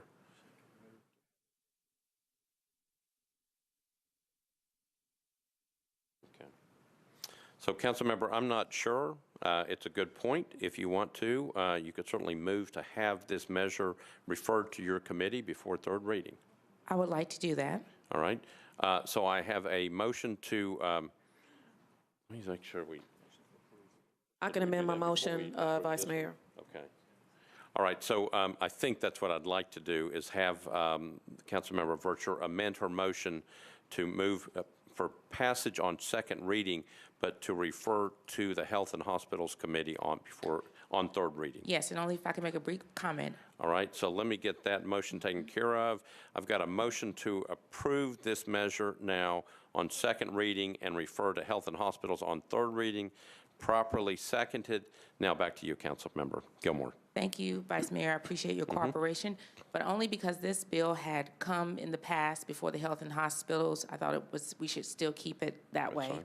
Thank you. That is fine. So we've got a motion to approve on second reading and send it to Health and Hospitals on third. Anybody else want to talk about this measure? Just want to let the body know, Vice Mayor, this is as it relates to the IOD clinic. Okay. Any other questions? Councilmember Gilmore? There you go. Thank you, Vice Mayor. We can have further discussion, but it seems like some time ago, this was also tied to some services that we were allowing Metro General to do that we contracted out, and we had told them we would review it, and there would be some type of report provided. And so if we could just get some kind of follow-up as it relates to that as well. Okay. Okay. We can do that. Thank you. All right. Any Councilmember Scott Davis? No questions, Vice Mayor. Okay. Thank you. Any other questions on this? We are moving for approval and re-referring over to Health and Hospitals. We are on BL 2019-1493. All in favor, say aye. Opposed, no. You adopt on second reading, and we will refer this back to Health and Hospitals. Thank you. BL 2019-1494. It's a measure by Council Members Vercher, Bedney, Syracuse, and O'Connell. Ordinance approving and authorizing the Director of Public Property Administration or his designee to accept a donation of real property located at the intersection of Edmondson Pike and Cloverland Drive for use as part of the park system. Councilmember Vercher. Thank you, Vice Mayor. Committee reports. Parks and Library, Councilmember Syracuse. Thank you, Vice Mayor. Parks, Library, and Arts considered 1494, approved 8-4, 0 against. All right, thank you. Councilmember Bedney, Planning and Zoning. Planning recommended approval, 11-4, 0 against. All right, Councilmember O'Connell, Public Works. Thank you, Mr. President. Public Works recommended in favor, 8-4, 0 against. All right, back to you, Councilmember Vercher. Move for approval. Got a motion to approve, properly seconded. Councilmember Swope. Thank you, Mr. President. You're welcome. And I appreciate the fact that I was under the knife in the hospital when this bill was signed. Otherwise, I would have been on the lead on this one. I just want to publicly state and thank Planning Department, Parks Department, a few other folks, including Meridian, who is the developer building the assisted care facility on 1/3 of this property and donating over 8 acres worth of incredibly valuable Brentwood property at the corner of Edmondson and Cloverland to give District 4 its first public park. And I would publicly ask that the Parks Department actually build a park now that we've gotten free land to do so. And I would ask that you all say yes to accepting this free donation of land. Thank you. Thank you, Councilmember Swope. Councilmember Vercher, anything else? Just honored to carry this bill for Councilman Swope. There you go. So we are on BL 2019-1494. This is on second reading. All those in favor say aye. Opposed, no. You adopt. Thank you, Councilmember Vercher and Councilmember Swope.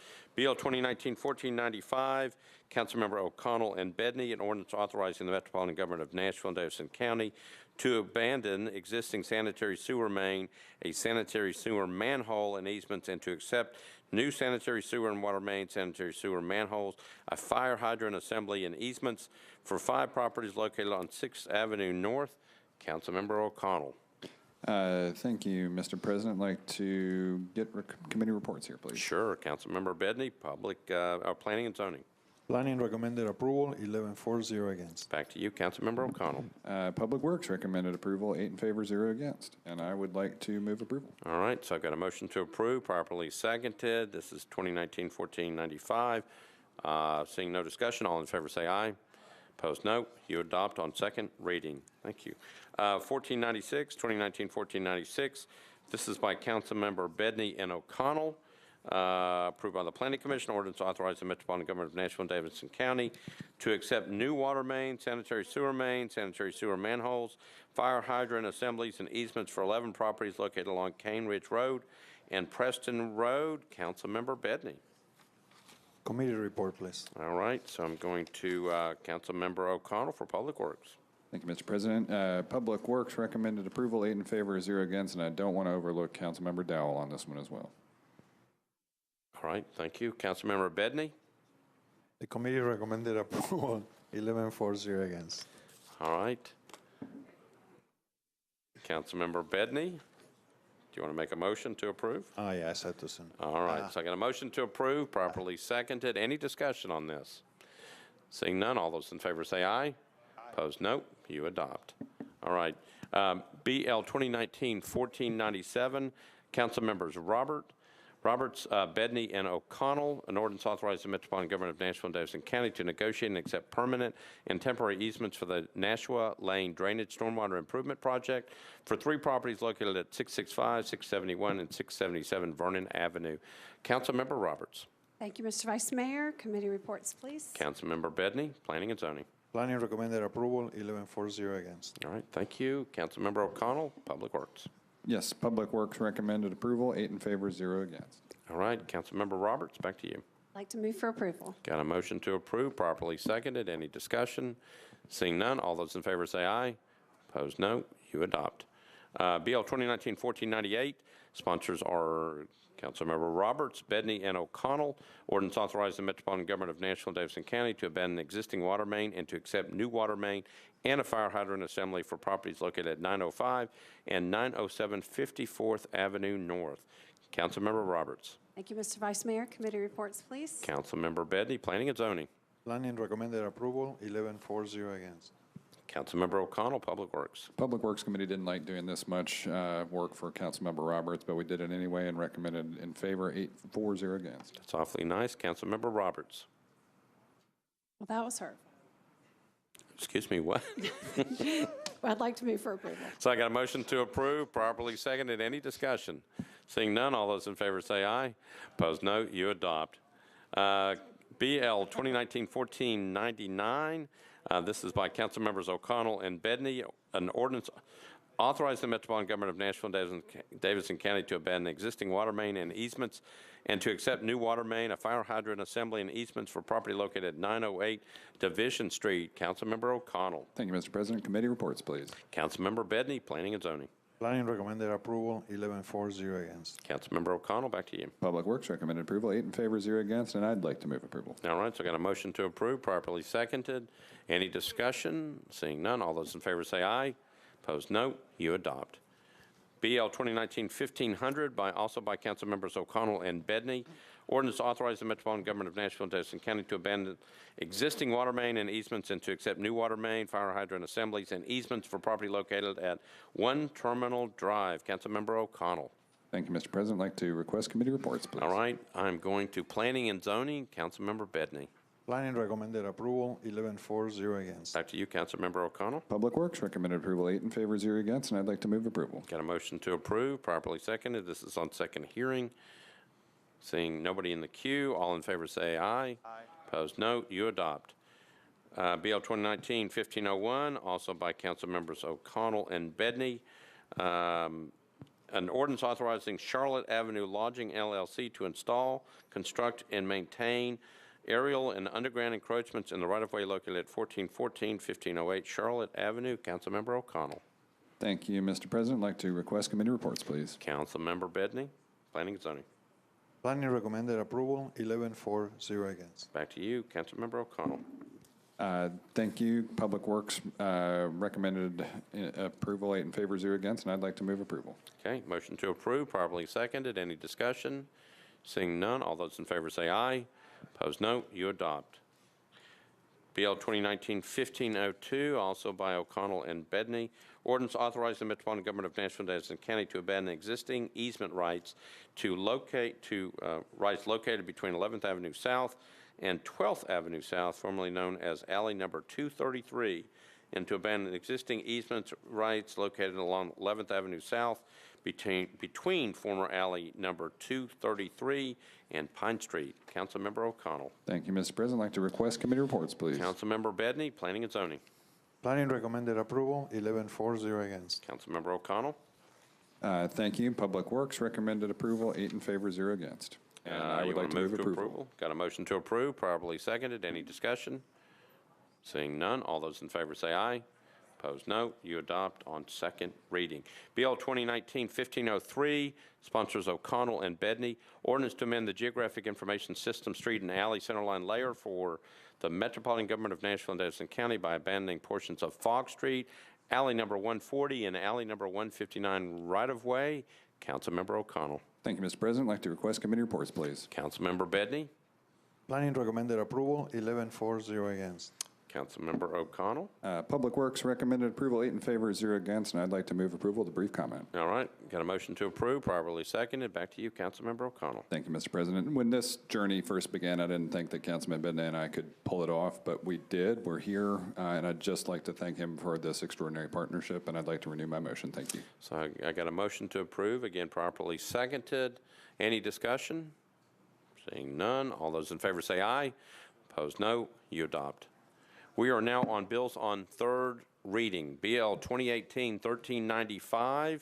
This is sponsored by Councilmember Kendall, approved by the Planning Commission 7-0 on 8/23/2018. Ordinance to amend Title 17 of the Metropolitan Code of Laws by changing from RS5 to R6A zoning on property located at 716 27th Avenue North, approximately 350 feet south of Booker Street. It's .21 acres. Councilmember Kendall, coming to you. Thank you, Vice Mayor. Committee reports, please. All right, Councilmember Bedney, Planning and Zoning. Planning recommended approval, 11-4, 0 against. Back to you, Councilmember Kendall. Move approval. Got a motion to approve. We're on third reading, BL 2018-1395. Seeing nobody in the queue, all in favor say aye. Opposed, no. You adopt on third reading. Thank you, Councilmember Kendall. BL 2018-1417 by Councilmembers O'Connell, Allen, Mendez, and Withers.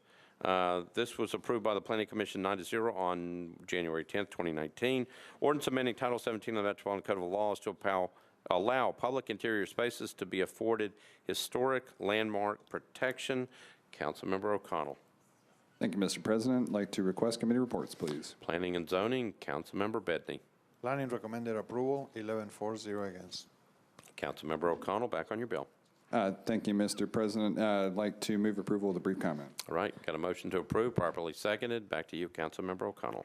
Thanks. This bill came up after conversations with Metro Historic, specifically related to the Customs House building on Broadway. I don't know if any of you had the chance to visit the interior. The exterior of the building is extraordinary, but Councilman Mendez was featured commenting on it in a recent Nashville Scene article toward the end of the year, and arranged for me to meet with federal court staff and also get a tour of the building. I'm really pleased to be bringing this bill and pleased with the level of support it's received, and I think it's something that is good to remember, that sometimes our built environment is actually not just the bricks and stones on the outside of something, but also, as I believe it was Councilman Mendez who referred to one of the courtrooms in this building as a work of art.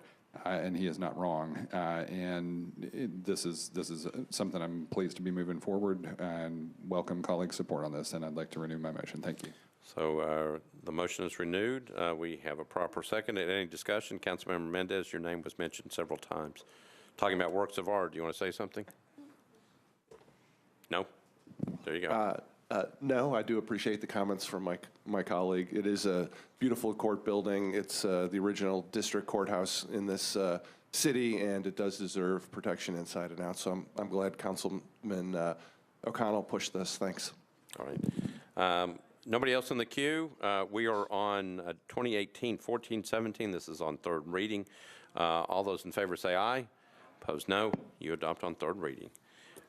BL 2018-1418. Sponsors are Allen, O'Connell, and Withers.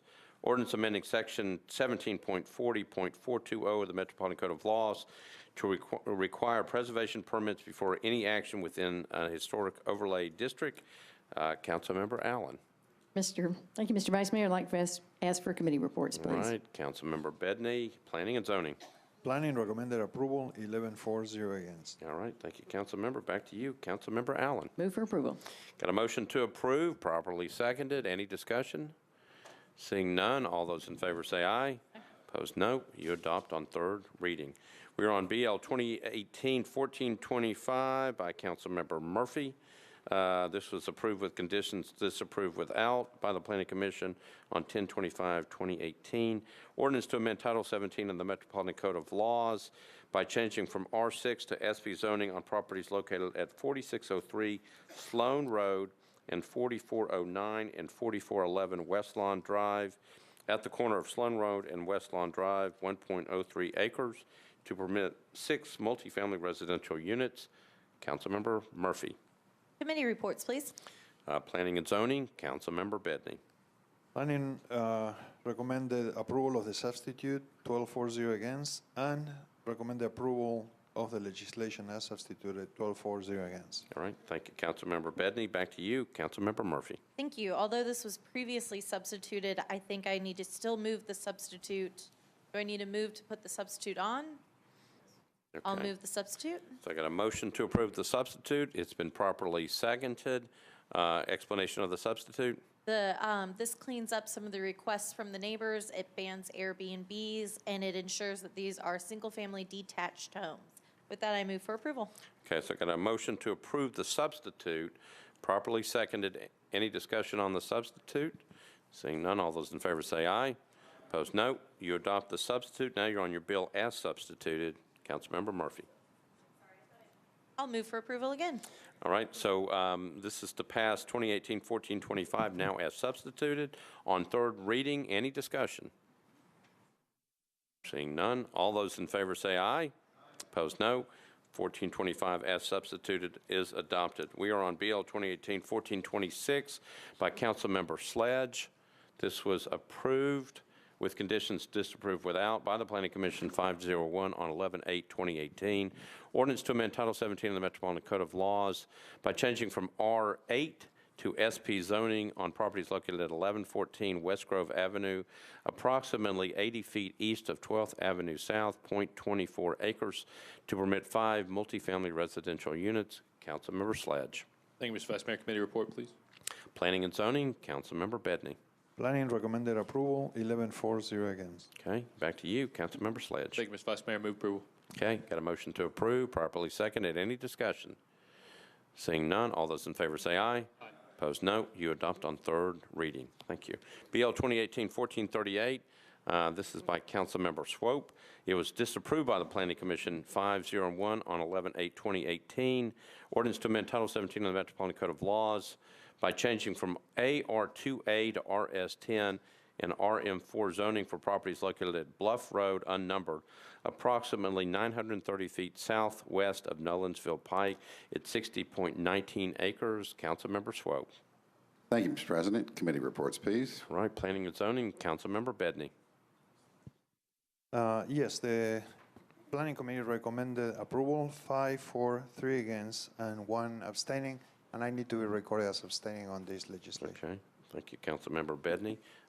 Back to you, Councilmember Swope. And do we need to see pretty pictures from planning on this? I believe we've already seen the pictures. It's just going to require a vote on the machine. Excellent. I would move approval with a comment. Okay, so I've got a motion to approve. We're on 2018-1438, properly seconded. Back to you, Councilmember Swope. Thank you, Your Honor. It has taken almost a year to get to this point with this particular project. And when it was brought to me by League of Homes almost a year ago, I was stunned that they had world-class environmentalist Robert Farr as one of the partners of this company. This is a new way to build that will more than likely become part and parcel of the way we see things move in the future.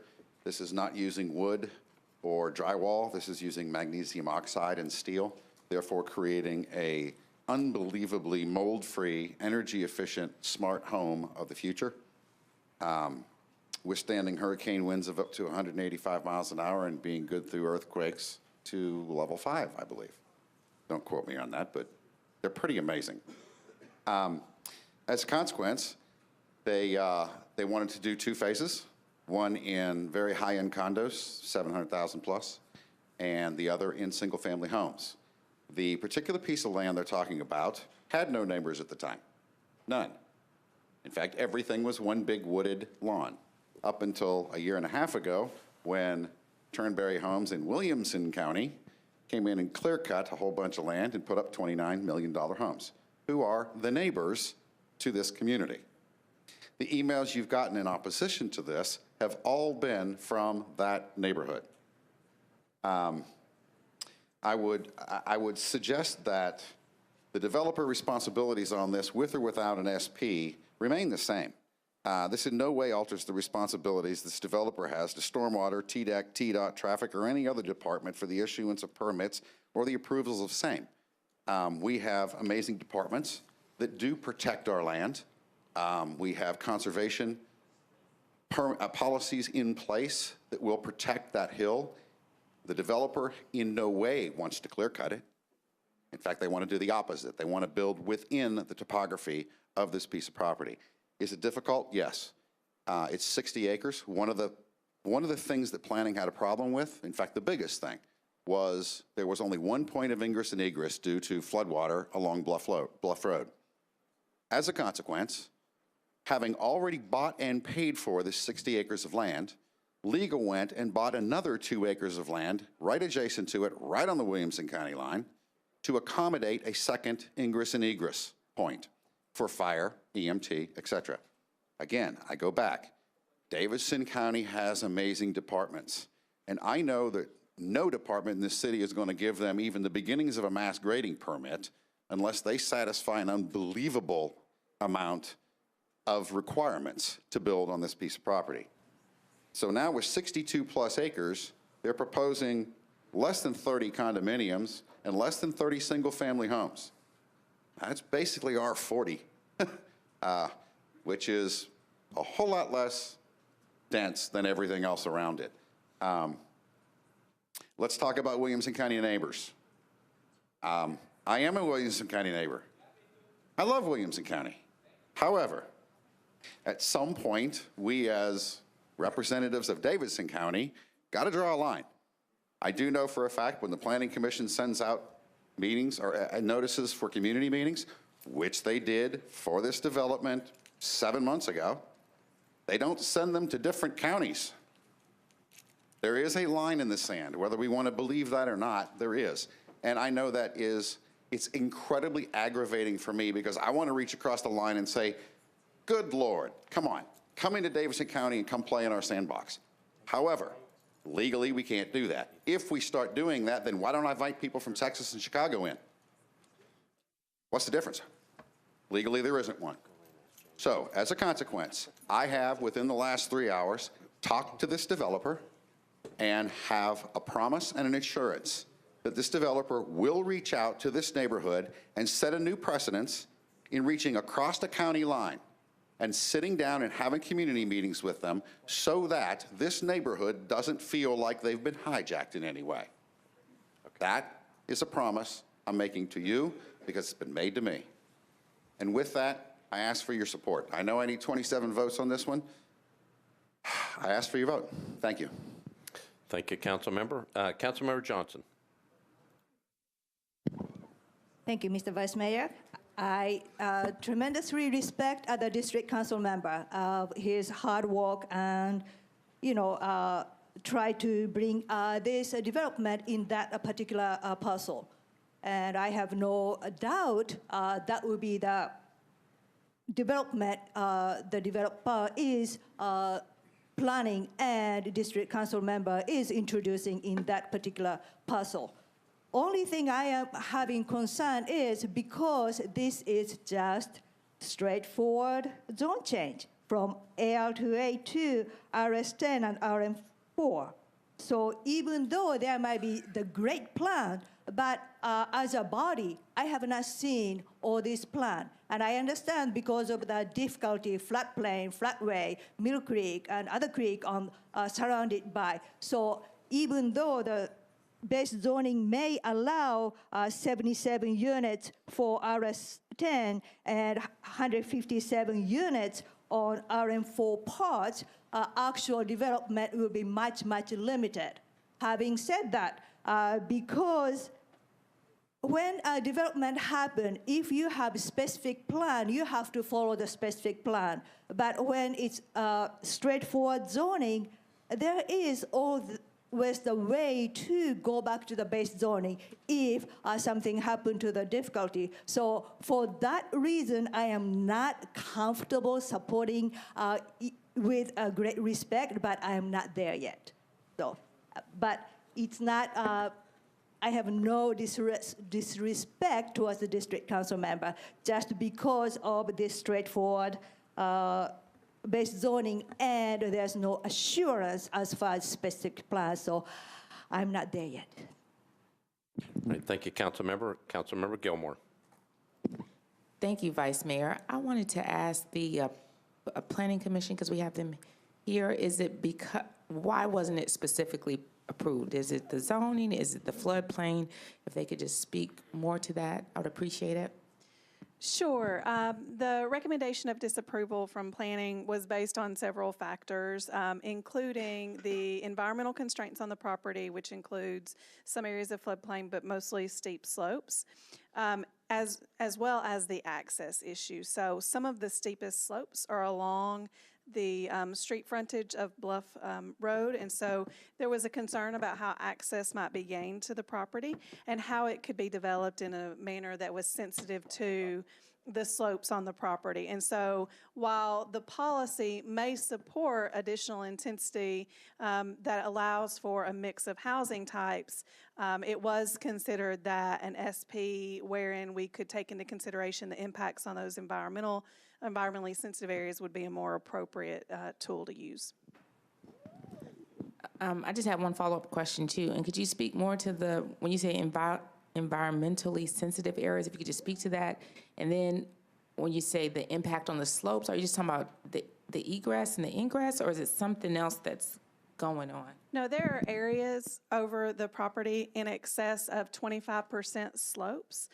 So there are there are areas of significant steep slope on the property. And so when we're looking at that with developments, we want to make sure that we are approving things that are impacting those to the least amount possible, so that we're leaving those slopes in their natural state, essentially. And so without a plan to kind of show where they're intending to either cluster units on the property off of those steep slope areas, we didn't have assurance that there wouldn't be disturbance of those sensitive areas. And so when I'm talking about environmentally sensitive areas, I'm primarily, in this case, talking about areas of steep slope over 20 and 25%.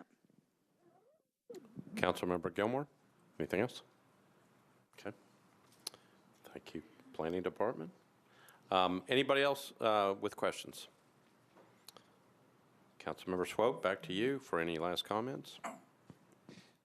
With all due respect to the Planning Department, who I love you guys to death. You're wonderful. I mean that. But there is a planned conservation area being developed within this entire plan that will include all those steep slopes. Obviously, you cannot build a house on a 25% grade. That's insanity. I'm sure there are developers in this city that are trying to. This is not one of them.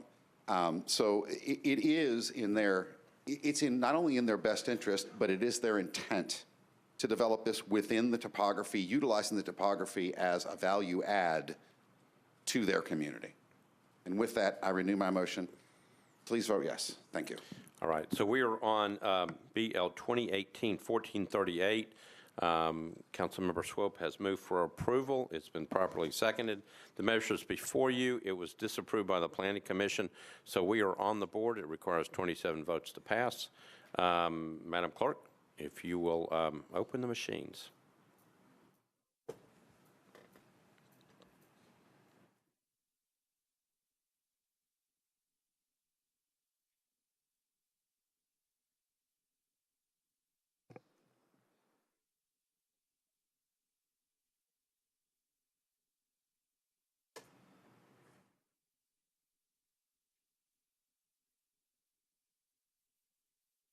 All right, everybody voted who wanted to vote?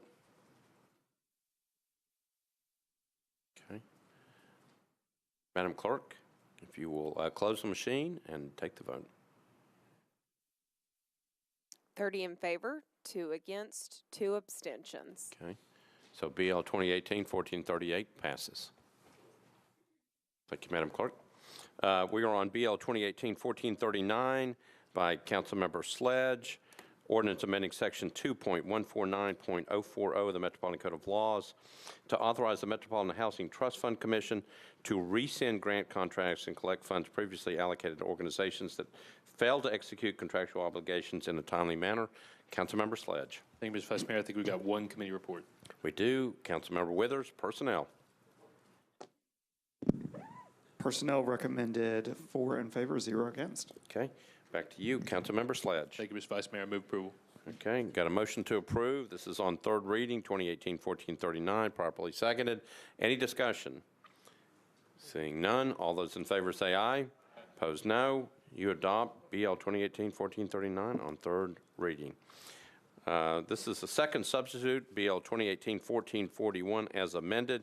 Councilmember Elrod is the sponsor. This is an ordinance amending chapters 12.62 and 12.84 of Title 12 of the Metropolitan Code of Laws regarding shared urban mobility devices.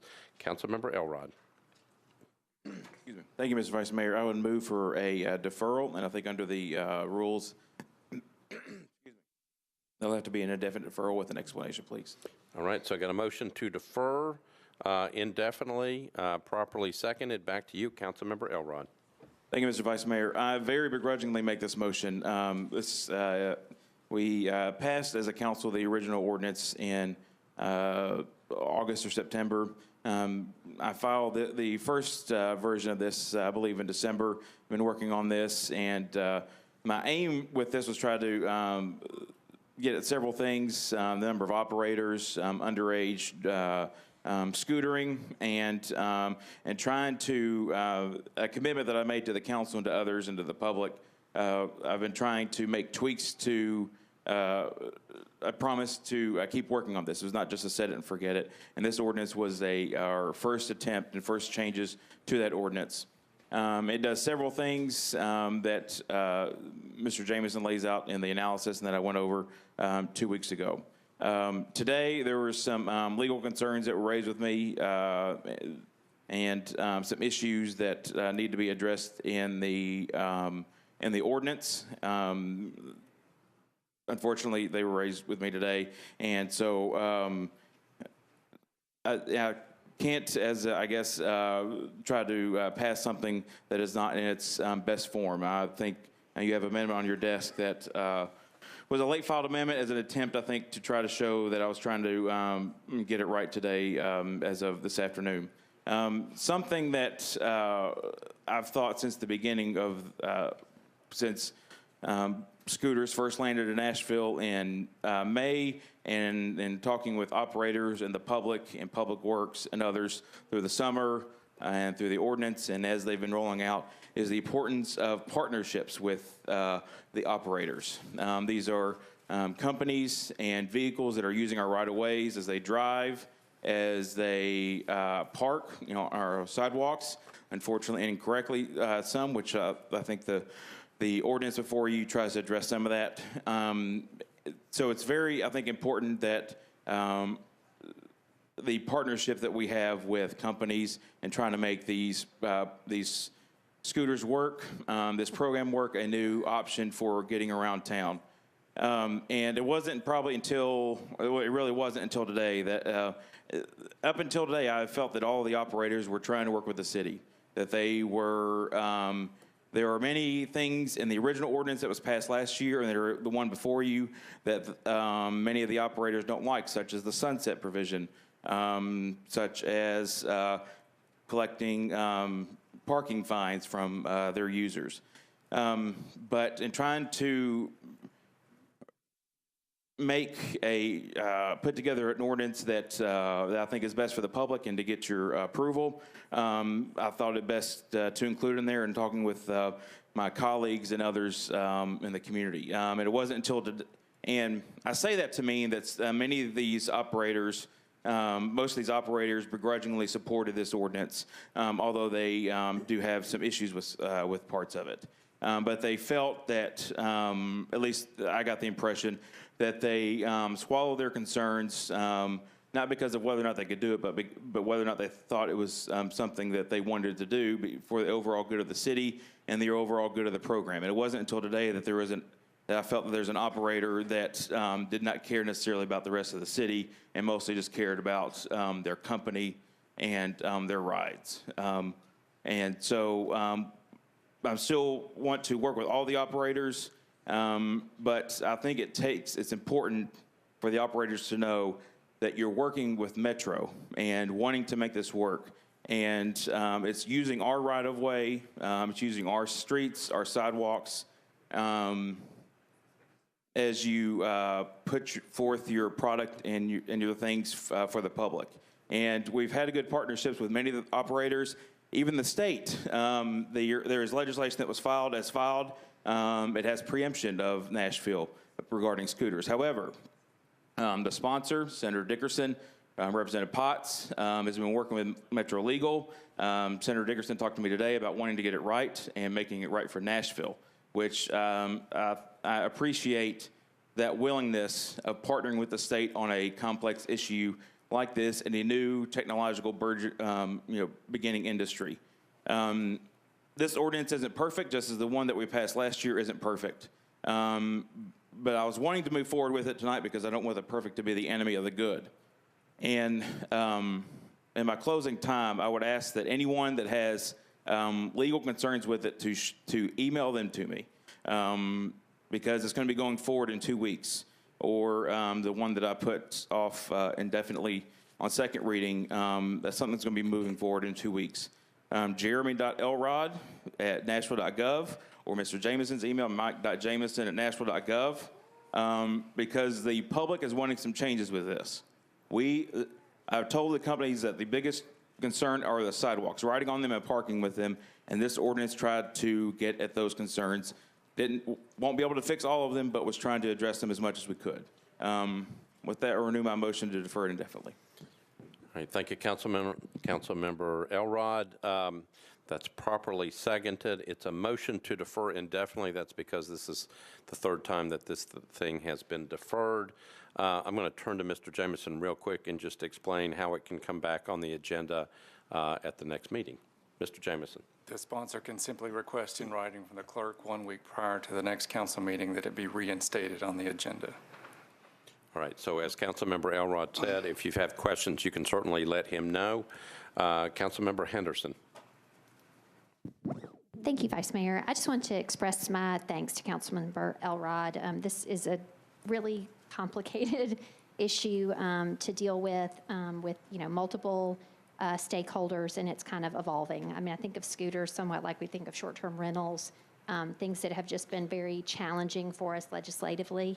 I do appreciate that Councilman Elrod was adding, and hopefully if this bill does come back, a true sunset on this, because that is something that I very much wanted for this legislation, so that we have some teeth in it for enforcement.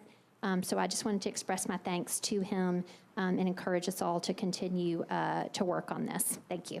All right, thank you, Councilmember Henderson. Seeing nobody else in the queue, this is a motion to defer indefinitely. We're on second substitute BL 2018-1441 as amended. All those in favor of the motion to defer indefinitely say aye. Opposed, no. The motion is adopted. We are now on BL 2018-1454 by Councilmember Mendez. Ordinance to amend Title 17 of the Metropolitan Code of Laws by changing from R20 to IWD zoning on properties located at 2793 Couchville Pike and a portion of property located on Ned Shelton Road, unnumbered, approximately 900 feet south of Couchville Pike, 45.13 acres. Councilmember Mendez. Committee report, please. Councilmember Bedney, Planning and Zoning. You all right? Sorry, it's the motion. The committee recommended approval, 11-4-0 against. All right, back to you. Councilmember Mendez. Move approval on third reading. All right, so I got a motion to approve on third reading, properly seconded. Any discussion? Seeing none, all those in favor say aye. Opposed, no. You adopt on third reading. BL 28, Councilmember Bedney, you all right back there? I hope so. All right. All right, BL 2018-1455. Sponsors are Sledge, O'Connell, Mendez, Allen, and Henderson. This is an ordinance amending section 17.04.060 of the Metropolitan Code zoning regulations to add a definition for permanently reside. Councilmember Sledge. Thank you, Mr. Vice Mayor. I will stall just a little bit when I'm asking for my committee report. I think he's there. Councilmember Bedney, Planning and Zoning.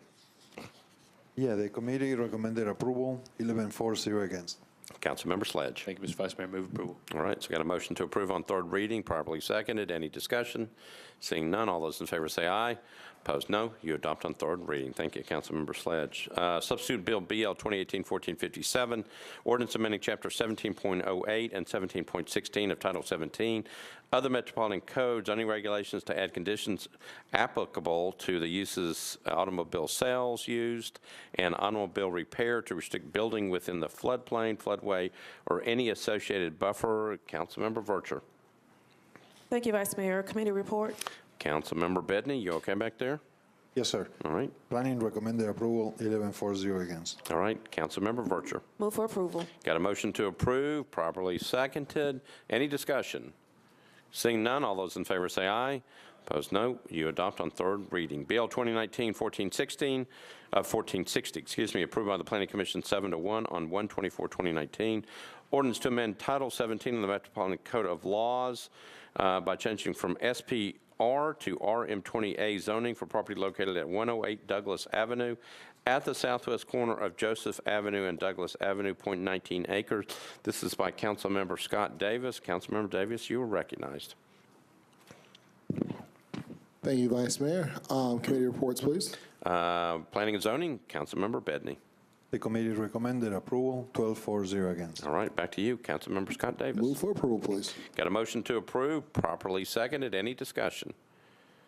Seeing none, all those in favor say aye. Opposed, no. You adopt on third reading, 2019-1460. 2019-1461, approved by the Planning Commission 9-0 on January 10th, 2019. Councilmember Syracuse is the sponsor. An ordinance to amend Title 17 of the Metropolitan Code of Laws by applying a historic landmark overlay on property located at 115 Cottage Lane on the northeast corner of Cottage Lane and Lebanon Pike, zoned R8, 2.04 acres. Councilmember Syracuse. Thank you, Vice Mayor. Committee reports, please. Councilmember Bedney, Planning and Zoning. The committee recommended approval, 11-4-0 against. All right, back to you, Councilmember Syracuse. Thank you, Vice Mayor. Move approval. Okay, got a motion to approve on third reading, properly seconded. Seeing nobody in the queue, all those in favor say aye. Opposed, no. You adopt on third reading. BL 2019-1462, Councilmember O'Connell. Ordinance to amend Title 17 of the Metropolitan Code of Laws by changing from IWD to MULA zoning for properties located at 245, 247, and 249 Hermitage Avenue, approximately 270 feet east of Fairfield Avenue, 0.56 acres. Councilmember O'Connell. Thank you, Mr. President. Request committee reports, please. All right, Planning and Zoning, Councilmember Bedney. The committee recommended approval, 11-4-0 against. All right, back to you, Councilmember O'Connell. Thank you, Mr. President. I'd like to move approval, please. All right, so got a motion to approve, properly seconded. Any discussion? Seeing none, all in favor, please say aye. Aye. Opposed, no. 2019-1462 is adopted on third reading. BL 2019-1463. This is sponsored by Councilmember Elrod. Ordinance to amend Title 17 of the Metropolitan Code of Laws by changing from SPR to MULA zoning for property located at 326 Welch Road at the northeast corner of Welch Road and Travis Drive, 2.31 acres. Councilmember Elrod. Hold on, there you go. Excuse me, committee reports, please. All right, Planning and Zoning, Councilmember Bedney. Planning committee recommended approval, 11-4-0 against. All right, back to you, Councilmember Elrod. Thank you, Mr. President. With that recommendation, I move approval. All right. Got a motion to approve on third reading, properly seconded. Any discussion? Seeing none. All those in favor say aye. Opposed, no. You adopt on third reading. BL 2019-1465. This was approved with conditions, disapproved without by the Planning Commission 5-3 on 12/13/2018. The sponsor is Councilmember Glover. Ordinance to amend Title 17 of the Metropolitan Code of Laws by changing from AR2A to SP zoning on property located at 6280 North New Hope Road, west of the terminus of Landings Way, 10.0 acres, to permit 54 single-family lots. Councilmember Glover. Thank you, Vice Mayor. Committee reports, please. Councilmember Bedney, Planning and Zoning. Yeah, the planning committee recommended against, only 2 for, 5 against, and 1 no voting. Okay, thank you. Councilmember Glover, back to you. Yeah, I'm going to do something I've never done. We have an approval on this. I'm going to defer one meeting because I think we got a lot of information that's incorrect.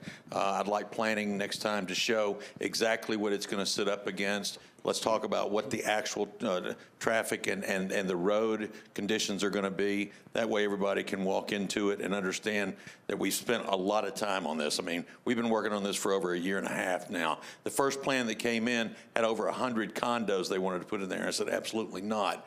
And this has a lot of green space. It's got it's a very nice product. But because I think everybody needs to hear and understand exactly what it is. And, you know, every department approved this. But until we have it go, and so I want to re-refer it, Mr. Jameson. I want to re-refer it back to the Planning Committee, please. Okay, then I move to defer one and with a re-referral back to Planning. Okay, so the motion is to defer one meeting with a re-referral back to Planning and Zoning Committee. That's right. Thank you. Got a proper second on that. Any discussion on that? So it's a motion to defer one meeting, re-referral back to Planning and Zoning. See no one in the queue. All in favor of the motion, say aye. Aye. Opposed, no. Motion is adopted. Thank you, Councilmember Clover. BL 2019-1466, sponsor is Van Reese. Approved with conditions, disapproved without by the Planning Commission 9-0 on 12/13/2018. Ordinance to amend Title 17 of the Metropolitan Code of Laws by changing from RS10 to SP zoning for property located at 728 Due West Avenue North, approximately 550 feet south of Port Drive, 1.34 acres, to permit 16 multifamily residential units. Councilmember Van Reese. Yes, with committee reports in, I move approval. You have got one still out there. Do I? It is Councilmember Bedney, Planning and Zoning. Hey, What do you say? so yes, the committee recommended approval, 11-4-0 against. Okay, back to you, Councilmember Van Reese. That's fantastic. I welcome the York townhomes to Madtown, Tennessee with your approval. All right, so I got a motion to approve, properly seconded. This is on third reading. Any discussion? Seeing none. All those in favor say aye. Opposed, no. You adopt on third reading. All right. BL 2019-1467 by Councilmember Syracuse, approved with conditions, disapproved without by the Planning Commission 9-0 on 12/13/2018. Ordinance to amend Title 17 of the Metropolitan Code of Laws by changing from R10 to SP zoning on property located at 222, 224, 226, and 228 Donaldson Pike at the southwest corner of Woodbury Drive and Donaldson Pike, 1.55 acres, to permit 13 multifamily residential units and 5,800 square feet of office space. Councilmember Syracuse. Thank you, Vice Mayor. Committee reports, please. Councilmember Bedney, Planning and Zoning. Planning recommended approval, 11-4-0 against. Back to you, Councilmember Syracuse. Thank you, Vice Mayor. Move approval. Move approval, properly seconded. This is 2019-1467. Seeing nobody in the queue, all those in favor say aye. Opposed, no. You adopt on third reading. Thank you, Councilmember. BL 2019-1469 by Councilmember Kendall, approved by the Planning Commission 9-0 on 12/13/2018. Ordinance to amend Title 17 of the Metropolitan Code of Laws by changing from R6 to MUL zoning for properties located at 2302 Mary Street and Mary Street unnumbered, 0.21 acres. Councilmember Kendall. Committee report, please. Councilmember Bedney, Planning and Zoning. The Planning Committee recommended approval, 11-4-0 against. All right, back to you, Councilmember Kendall. Move approval. Got a motion to approve on third reading. Seeing nobody in the queue, all in favor say aye. Opposed, no. You adopt on third reading. We're on BL 2019-1473 as amended. This is Councilmembers Pulley and Withers. Ordinance amending Section 11.12.070 of the Metropolitan Code to exempt educational institutions from certain sound amplification standards. Councilmember Pulley, you are recognized. Thank you, Mr. Vice Mayor. With all committee reports in, I move approval. Okay, so got a motion to approve on third reading, properly seconded. Councilmember Johnson. Thank you, Mr. Vice Mayor. I do appreciate the amendment to kind of restrict the hour of quiet time. But however, just straightforward allowing educational institute to not subject to the sound ordinance I'm afraid it will have some negative effect with the surrounding neighbor, or does not give them a kind of peace of mind, so to speak. So for that reason, my constituents are very concerned about, especially the one who resides around the high school. So for that reason, I will be voting no on this measure. All right, thank you, Council Member. Councilmember Murphy. I had a couple of my constituents reach out to me that live near and around some high schools and residential areas. And so if we could have the amendment explain that was put on this bill either by Councilman Jameson, and if the sponsor of the bill would be willing to kind of talk about his negotiations with the neighborhoods to try to get me a little more comfortable with this, please. Councilmember Pulley or Mr. Jameson on the amendment? The amendment introduced at the previous meeting by Councilor Allen and adopted by the council simply imposed time restrictions for the exemption to apply. In other words, educational institutions would be exempt between the hours of 7 a.m. and 11 p.m. After 11 p.m., the exemption would not apply. Councilmember Murphy? Anything else? Okay. Councilmember Withers? Thank you, Mr. Vice Mayor. Appreciate the opportunity to sign on as a co-sponsor of this one. Noise issues are definitely an issue that we hear a lot about in urban neighborhoods. And I, very early in this term, kind of took on this topic a little bit with regard to Ascend Amphitheater in particular, sometimes finding ways to work out the balance between sound from activities that many of us enjoy and the peace and quiet of the neighborhood is very, very difficult. But I believe very strongly in the value that education and even sports activities related to education provide to having a cohesive neighborhood. And I applaud Councilmember Pulley and especially Councilmember Allen for working towards a compromise on that.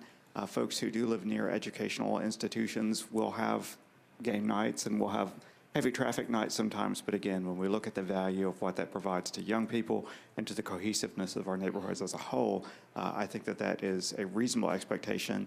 I would also point out that the 11 p.m. curfew is very similar to what we have in place for Ascend Amphitheater and for Metro-sponsored events, which are exempted from the noise ordinance up until that time. So I think that's a very consistent approach. And with that, I would ask colleagues to support the bill as amended. Thank you, Councilmember Withers. Councilmember Allen. Thank you, Mr. Vice Mayor. Since we were having some discussion about this, I appreciate the opportunity to add the amendment. That makes me more comfortable with this, and also want to clarify that this refers to normal activities of educational institutions. So there are certainly people who have been concerned about, for example, a paid concert that would use a large amphitheater or other type of performance venue on a college campus, for example, and that would not apply here. There would still be some rules that we could rely on that would give us the opportunity to have to work with the university or educational institution in those instances. So this only applies to what is somewhat loosely defined as usual campus activities. And I'm hoping that we can maybe further define that to also not include things like fraternity parties. So I think what this is aimed at is generally healthy athletic activities and things like that that are benefits to the community. So I appreciate the opportunity to do some refining, and I'm comfortable enough with it now. So thank you. All right, thank you, Councilmember. Councilmember Pardue. Call for the question. All right, you are actually the last person in the queue. So we are on the measure, all right?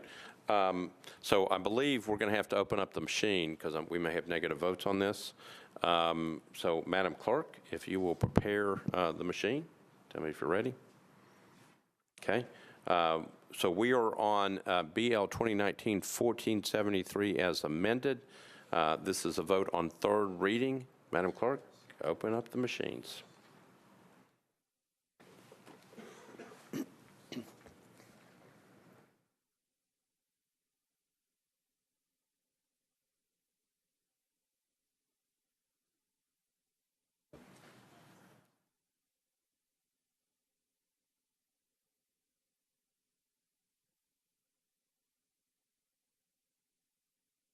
Everybody in?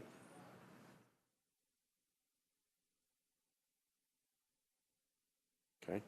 Madam Clerk, close the machines, take the vote. 25 in favor, 4 against, 2 abstentions. All right, 2019-1473 as amended passes on third reading. All right, we on BL 2019-1477. Council members Roten, Vercher, Glover, Bedney are the sponsors. This is an ordinance declaring surplus and approving the disposition of a parcel of real property known as 3125 Ironwood Drive. Councilmember Roten. Thank you, Mr. Vice Mayor. Move approval. All committee reports are in. I've got a motion to approve, properly seconded. Any discussion? Seeing none. All those in favor say aye. Opposed, no. You adopt on third reading. BL 2019-1478. Ordinance, this is by council members Weiner, Bedney, Vercher, and Glover. An ordinance declaring surplus and approving the disposition of a parcel of real property known as 1015 Davidson Drive. Councilmember Weiner. There you are.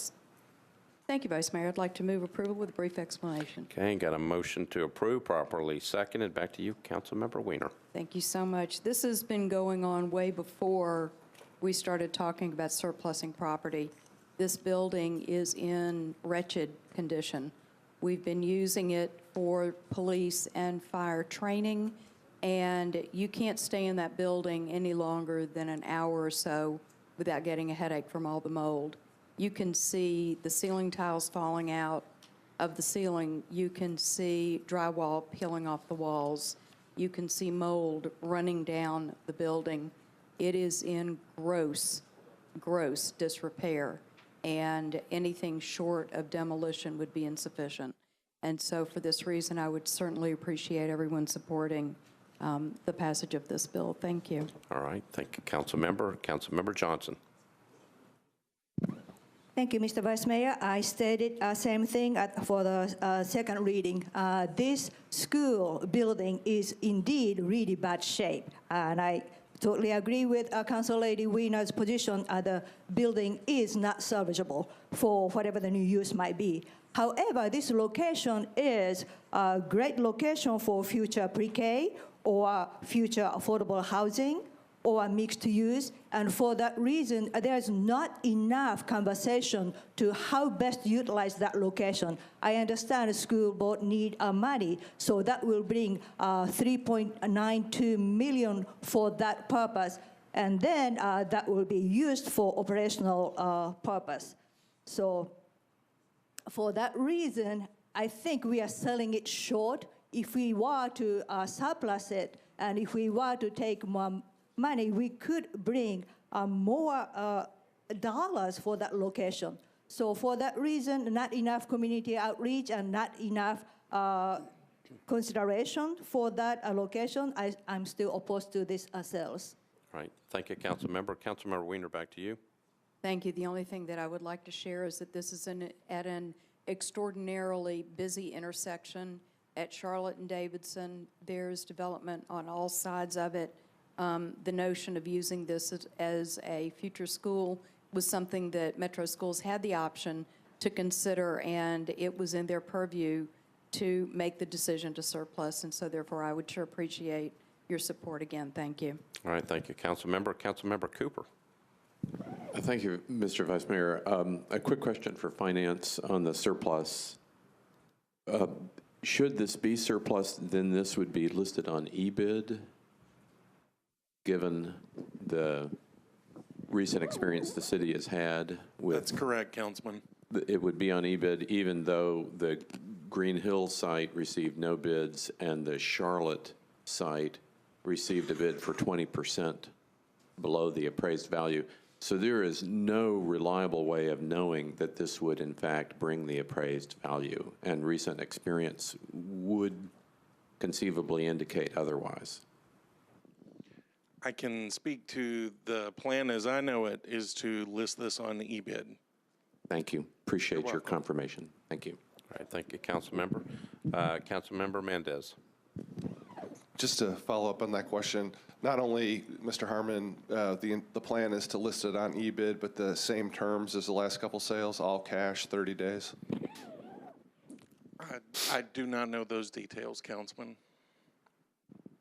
All right. Well, I echo Council Lady Johnson and Mr. Cooper. This seems destined to get sold for less than it ought to, and it's just, well, I'm going to be a no on it also. All right, thank you, Councilmember. Councilmember Henderson. Thank you. I too rise in opposition to this. This is almost 10 acres, and I just think given the way the Charlotte sale went, and then just generally our acknowledgement that we should not be trying to kind of address operational budget needs through these sort of fire sales. So I appreciate Councilor Lady Weiner very much, and that the building itself is problematic, but it is, 9.5 acres of land that we, as a city, I think, could put to other use. So I too oppose this. Thank you. Thank you, Councilmember. Councilmember Withers. Thank you, Mr. Vice Mayor. I apologize if I'm repeating something that may have happened in perhaps Budget and Finance, which I'm not on that one, but I guess for the viewing public, could someone address, is there a possibility of entertaining a different process for property dispositions, which are different types of things to sell than maybe some of the other things that we would sell through eBid? Is there another way that Metro could go about, listing properties for sale and marketing them differently, and perhaps having different terms in the interest of getting better results than we've had? Again, I apologize if that was covered in Budget and Finance, but I wasn't present for that and just was wondering if we could get a response to that for the viewing public. Well, I believe that we would probably look at the administration for an answer to that question. Mr. Harmon.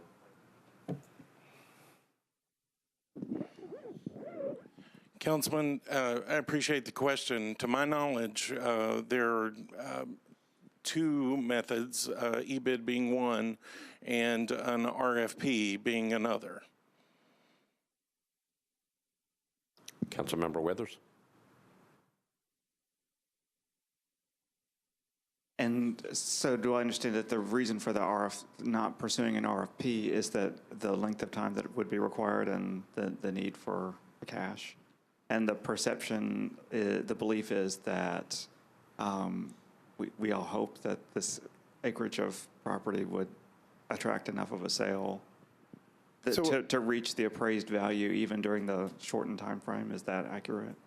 So I would say that timing would be one consideration.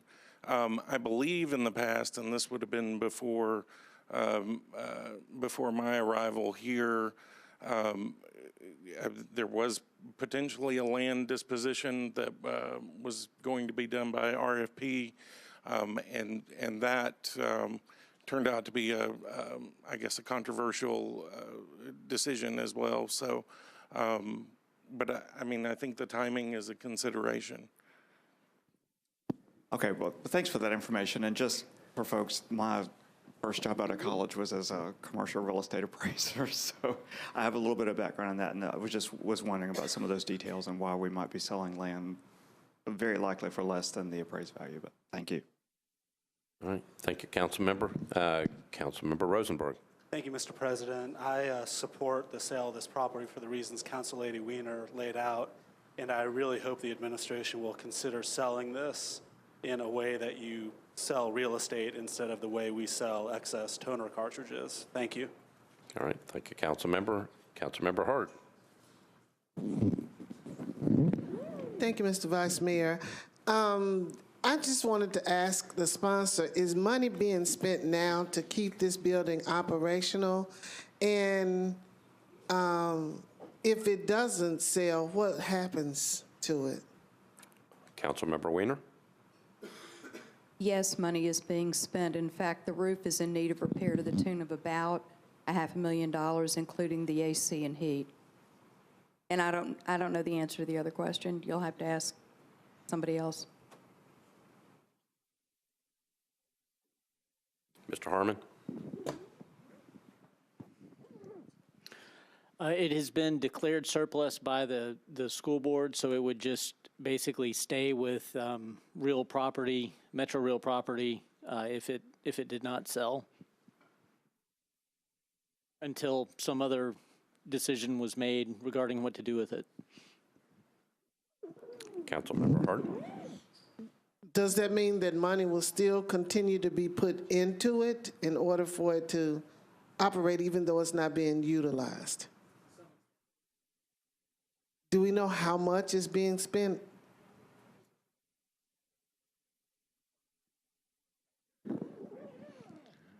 I would have to get that figure from schools, Council Lady. I don't know that. Councilmember Hart, anything else? Okay. Councilmember Kendall. Call for the question. So I've got a call for the previous question. We do have people still in the queue. So we're voting on the previous question. All those who want to vote on this matter right now indicate by saying aye. Opposed, no.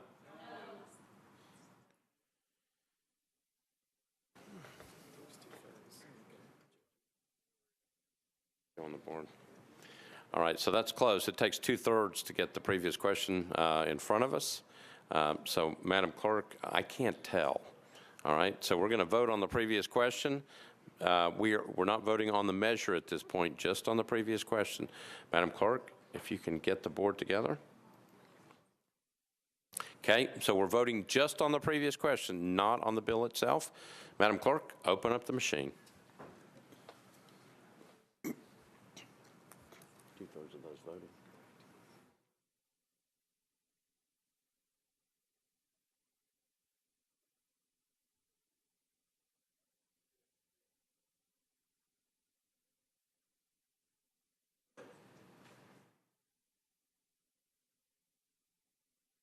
You good?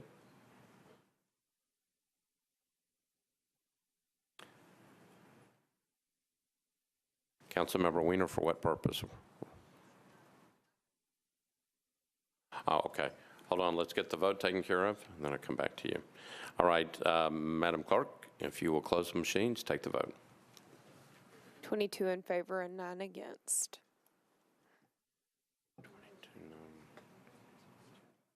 7 not voting. What?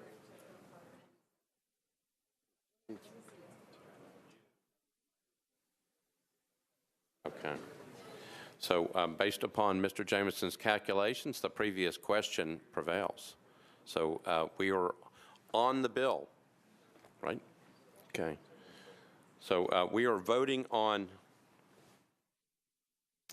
make sure I got the right bill, BL 2019-1478. Again, this is on third reading. We are on the bill. We are going back on the board. So, Madam Clerk, if you can get the board ready for us. So again, we are voting on the measure right now. Tell me when you're ready. You are ready? Okay, so Madam Clerk, open the machine.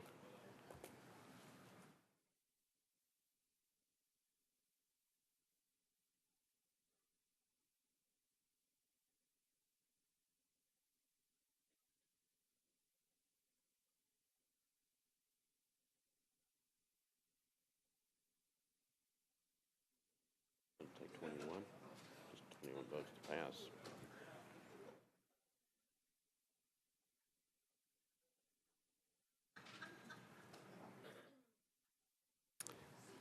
Everybody voted? Yes. Madam Clerk, close the machines. Take the vote. 21 in favor, 9 against, 2 abstentions. The measure passes on third reading. BL 2019-1479. This is by Councilmember Syracuse, Vercher, Glover, and Bedney. Approved by the Planning Commission. It's an ordinance declaring surplus and approving the disposition of a parcel of real property known as 2795 Pennington Bend Road. Councilmember Syracuse. Thank you, Vice Mayor. Move approval. Right. All committee reports are in. Properly moved, properly seconded. Any discussion? Seeing none, we are on that bill. All those in favor say aye. Opposed, no. You adopt on third reading. Bill 2019-1480, sponsors Van Rees, Vercher, Bedney, and O'Connell.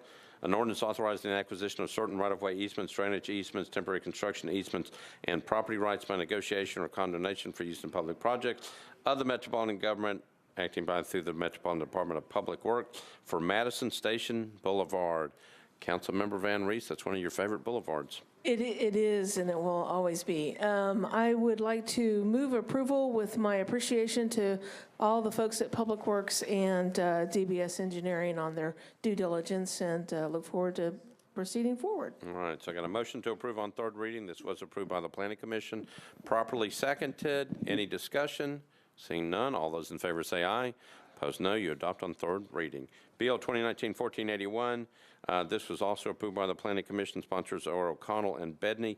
Ordinance authorizing the Metropolitan Government of Nashville and Davidson County to acquire permanent easement rights through negotiation, condemnation, and acceptance for the Clean Water Nashville Central Wastewater Treatment Plant Capacity Improvements and CSO project for 8 properties located on 1st Avenue North, 2nd Avenue North, and 3rd Avenue North. Councilmember O'Connell. Thank you, Mr. President. Move approval. Got a motion to approve, properly seconded. Any discussion? Seeing none, all those in favor say aye. Those opposed, no. You adopt on third reading. Bill 2019-1481 just passed. Bill 2019-1482, Council Members Bedney and O'Connell, also approved by the Planning Commission. Ordinance authorizing the Metropolitan Government of Nashville and Davidson County to abandon existing sanitary sewer main, sanitary sewer manholes, and easements, and to accept new sanitary sewer and water mains, sanitary sewer manholes, a fire hydrant assembly, and easements for property located at 950 Brittany Park, 0 Bell Road, and 0 Blue Hole Road. Councilmember Bedney, this is yours. I move to approve. Got a motion to approve on third reading, properly seconded. Any discussion? Seeing none, all in favor say aye. Aye. Opposed, no. You adopt on third reading. BL 2019-1483, Council Members O'Connell and Bedney, approved by the Planning Commission. Ordinance authorizing the Metropolitan Government of Nashville and Davidson County to abandon existing sanitary sewer main, storm sewer main, sanitary sewer manholes and easements, and to accept new sanitary sewer and water mains, sanitary sewer manholes, a fire hydrant assembly, and easements for property located at 151 First Avenue South and 152nd Avenue South. Councilmember O'Connell. Thank you, Mr. President. I'd like to move approval. Move approval, properly seconded. This is on third reading. All reports are in. Seeing no discussion. All in favor say aye. Opposed, no. You adopt on third reading. Bill 2019-1484, Council Members Bedney and O'Connell. This was approved by the Planning Commission. Ordinance to amend the Geographic Information System Street and Alley Centerline layer for the Metropolitan Government of Nashville and Davidson County by abandoning a portion of 53rd Avenue North right-of-way and easement. Councilmember Bedney, you're recognized. Thank you, Vice Mayor. I move to approve. Okay. This is on third reading. Got a motion to approve, properly seconded. Any discussion? Seeing none, all those in favor say aye. Opposed, no. You adopt on third reading. Bill 2019-1485, sponsors are Vercher, O'Connell, and Bedney. Ordinance approving a form master participation agreement to be used by the Metropolitan Government by and through the Department of Water and Sewerage Services to enter into agreements with developers for the recuperation of cost associated with the Southeast Development Area and authorizing certain Metropolitan Government officials to execute the agreement in the form of the attached on behalf of the Metropolitan Government. Councilmember Vercher. Thank you, Vice Mayor. With all committee reports in, I move for approval. All right, so I got a motion to approve, properly second on the third reading. Any discussion? Seeing none, all those in favor say aye. Opposed, no. You adopt on third reading. Bill 2019-1486, sponsors Mendez and Murphy, an ordinance requiring the Metropolitan Government of Nashville and Davidson County to provide an online link to any report on debt obligation that is required to file with the state of Tennessee. Councilmember Mendez. Committee report, please. Personnel, Councilmember Withers. Thank you, Mr. Vice Mayor. Personnel recommended approval, 4 in favor, 0 against. All right, Councilmember Mendez. Move approval. Got a motion to approve, properly seconded. Any discussion? Seeing none, this is on third reading. All those in favor say aye. Aye. Opposed, no. You adopt on third reading. I will entertain a motion to adjourn. Properly moved, seconded. All those in favor say aye. Opposed, no. We stand adjourned. Thank you.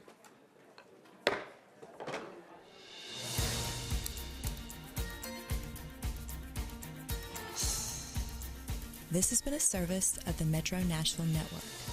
If you would like to see this presentation again, or for more information about this and other programs, visit nashville.gov.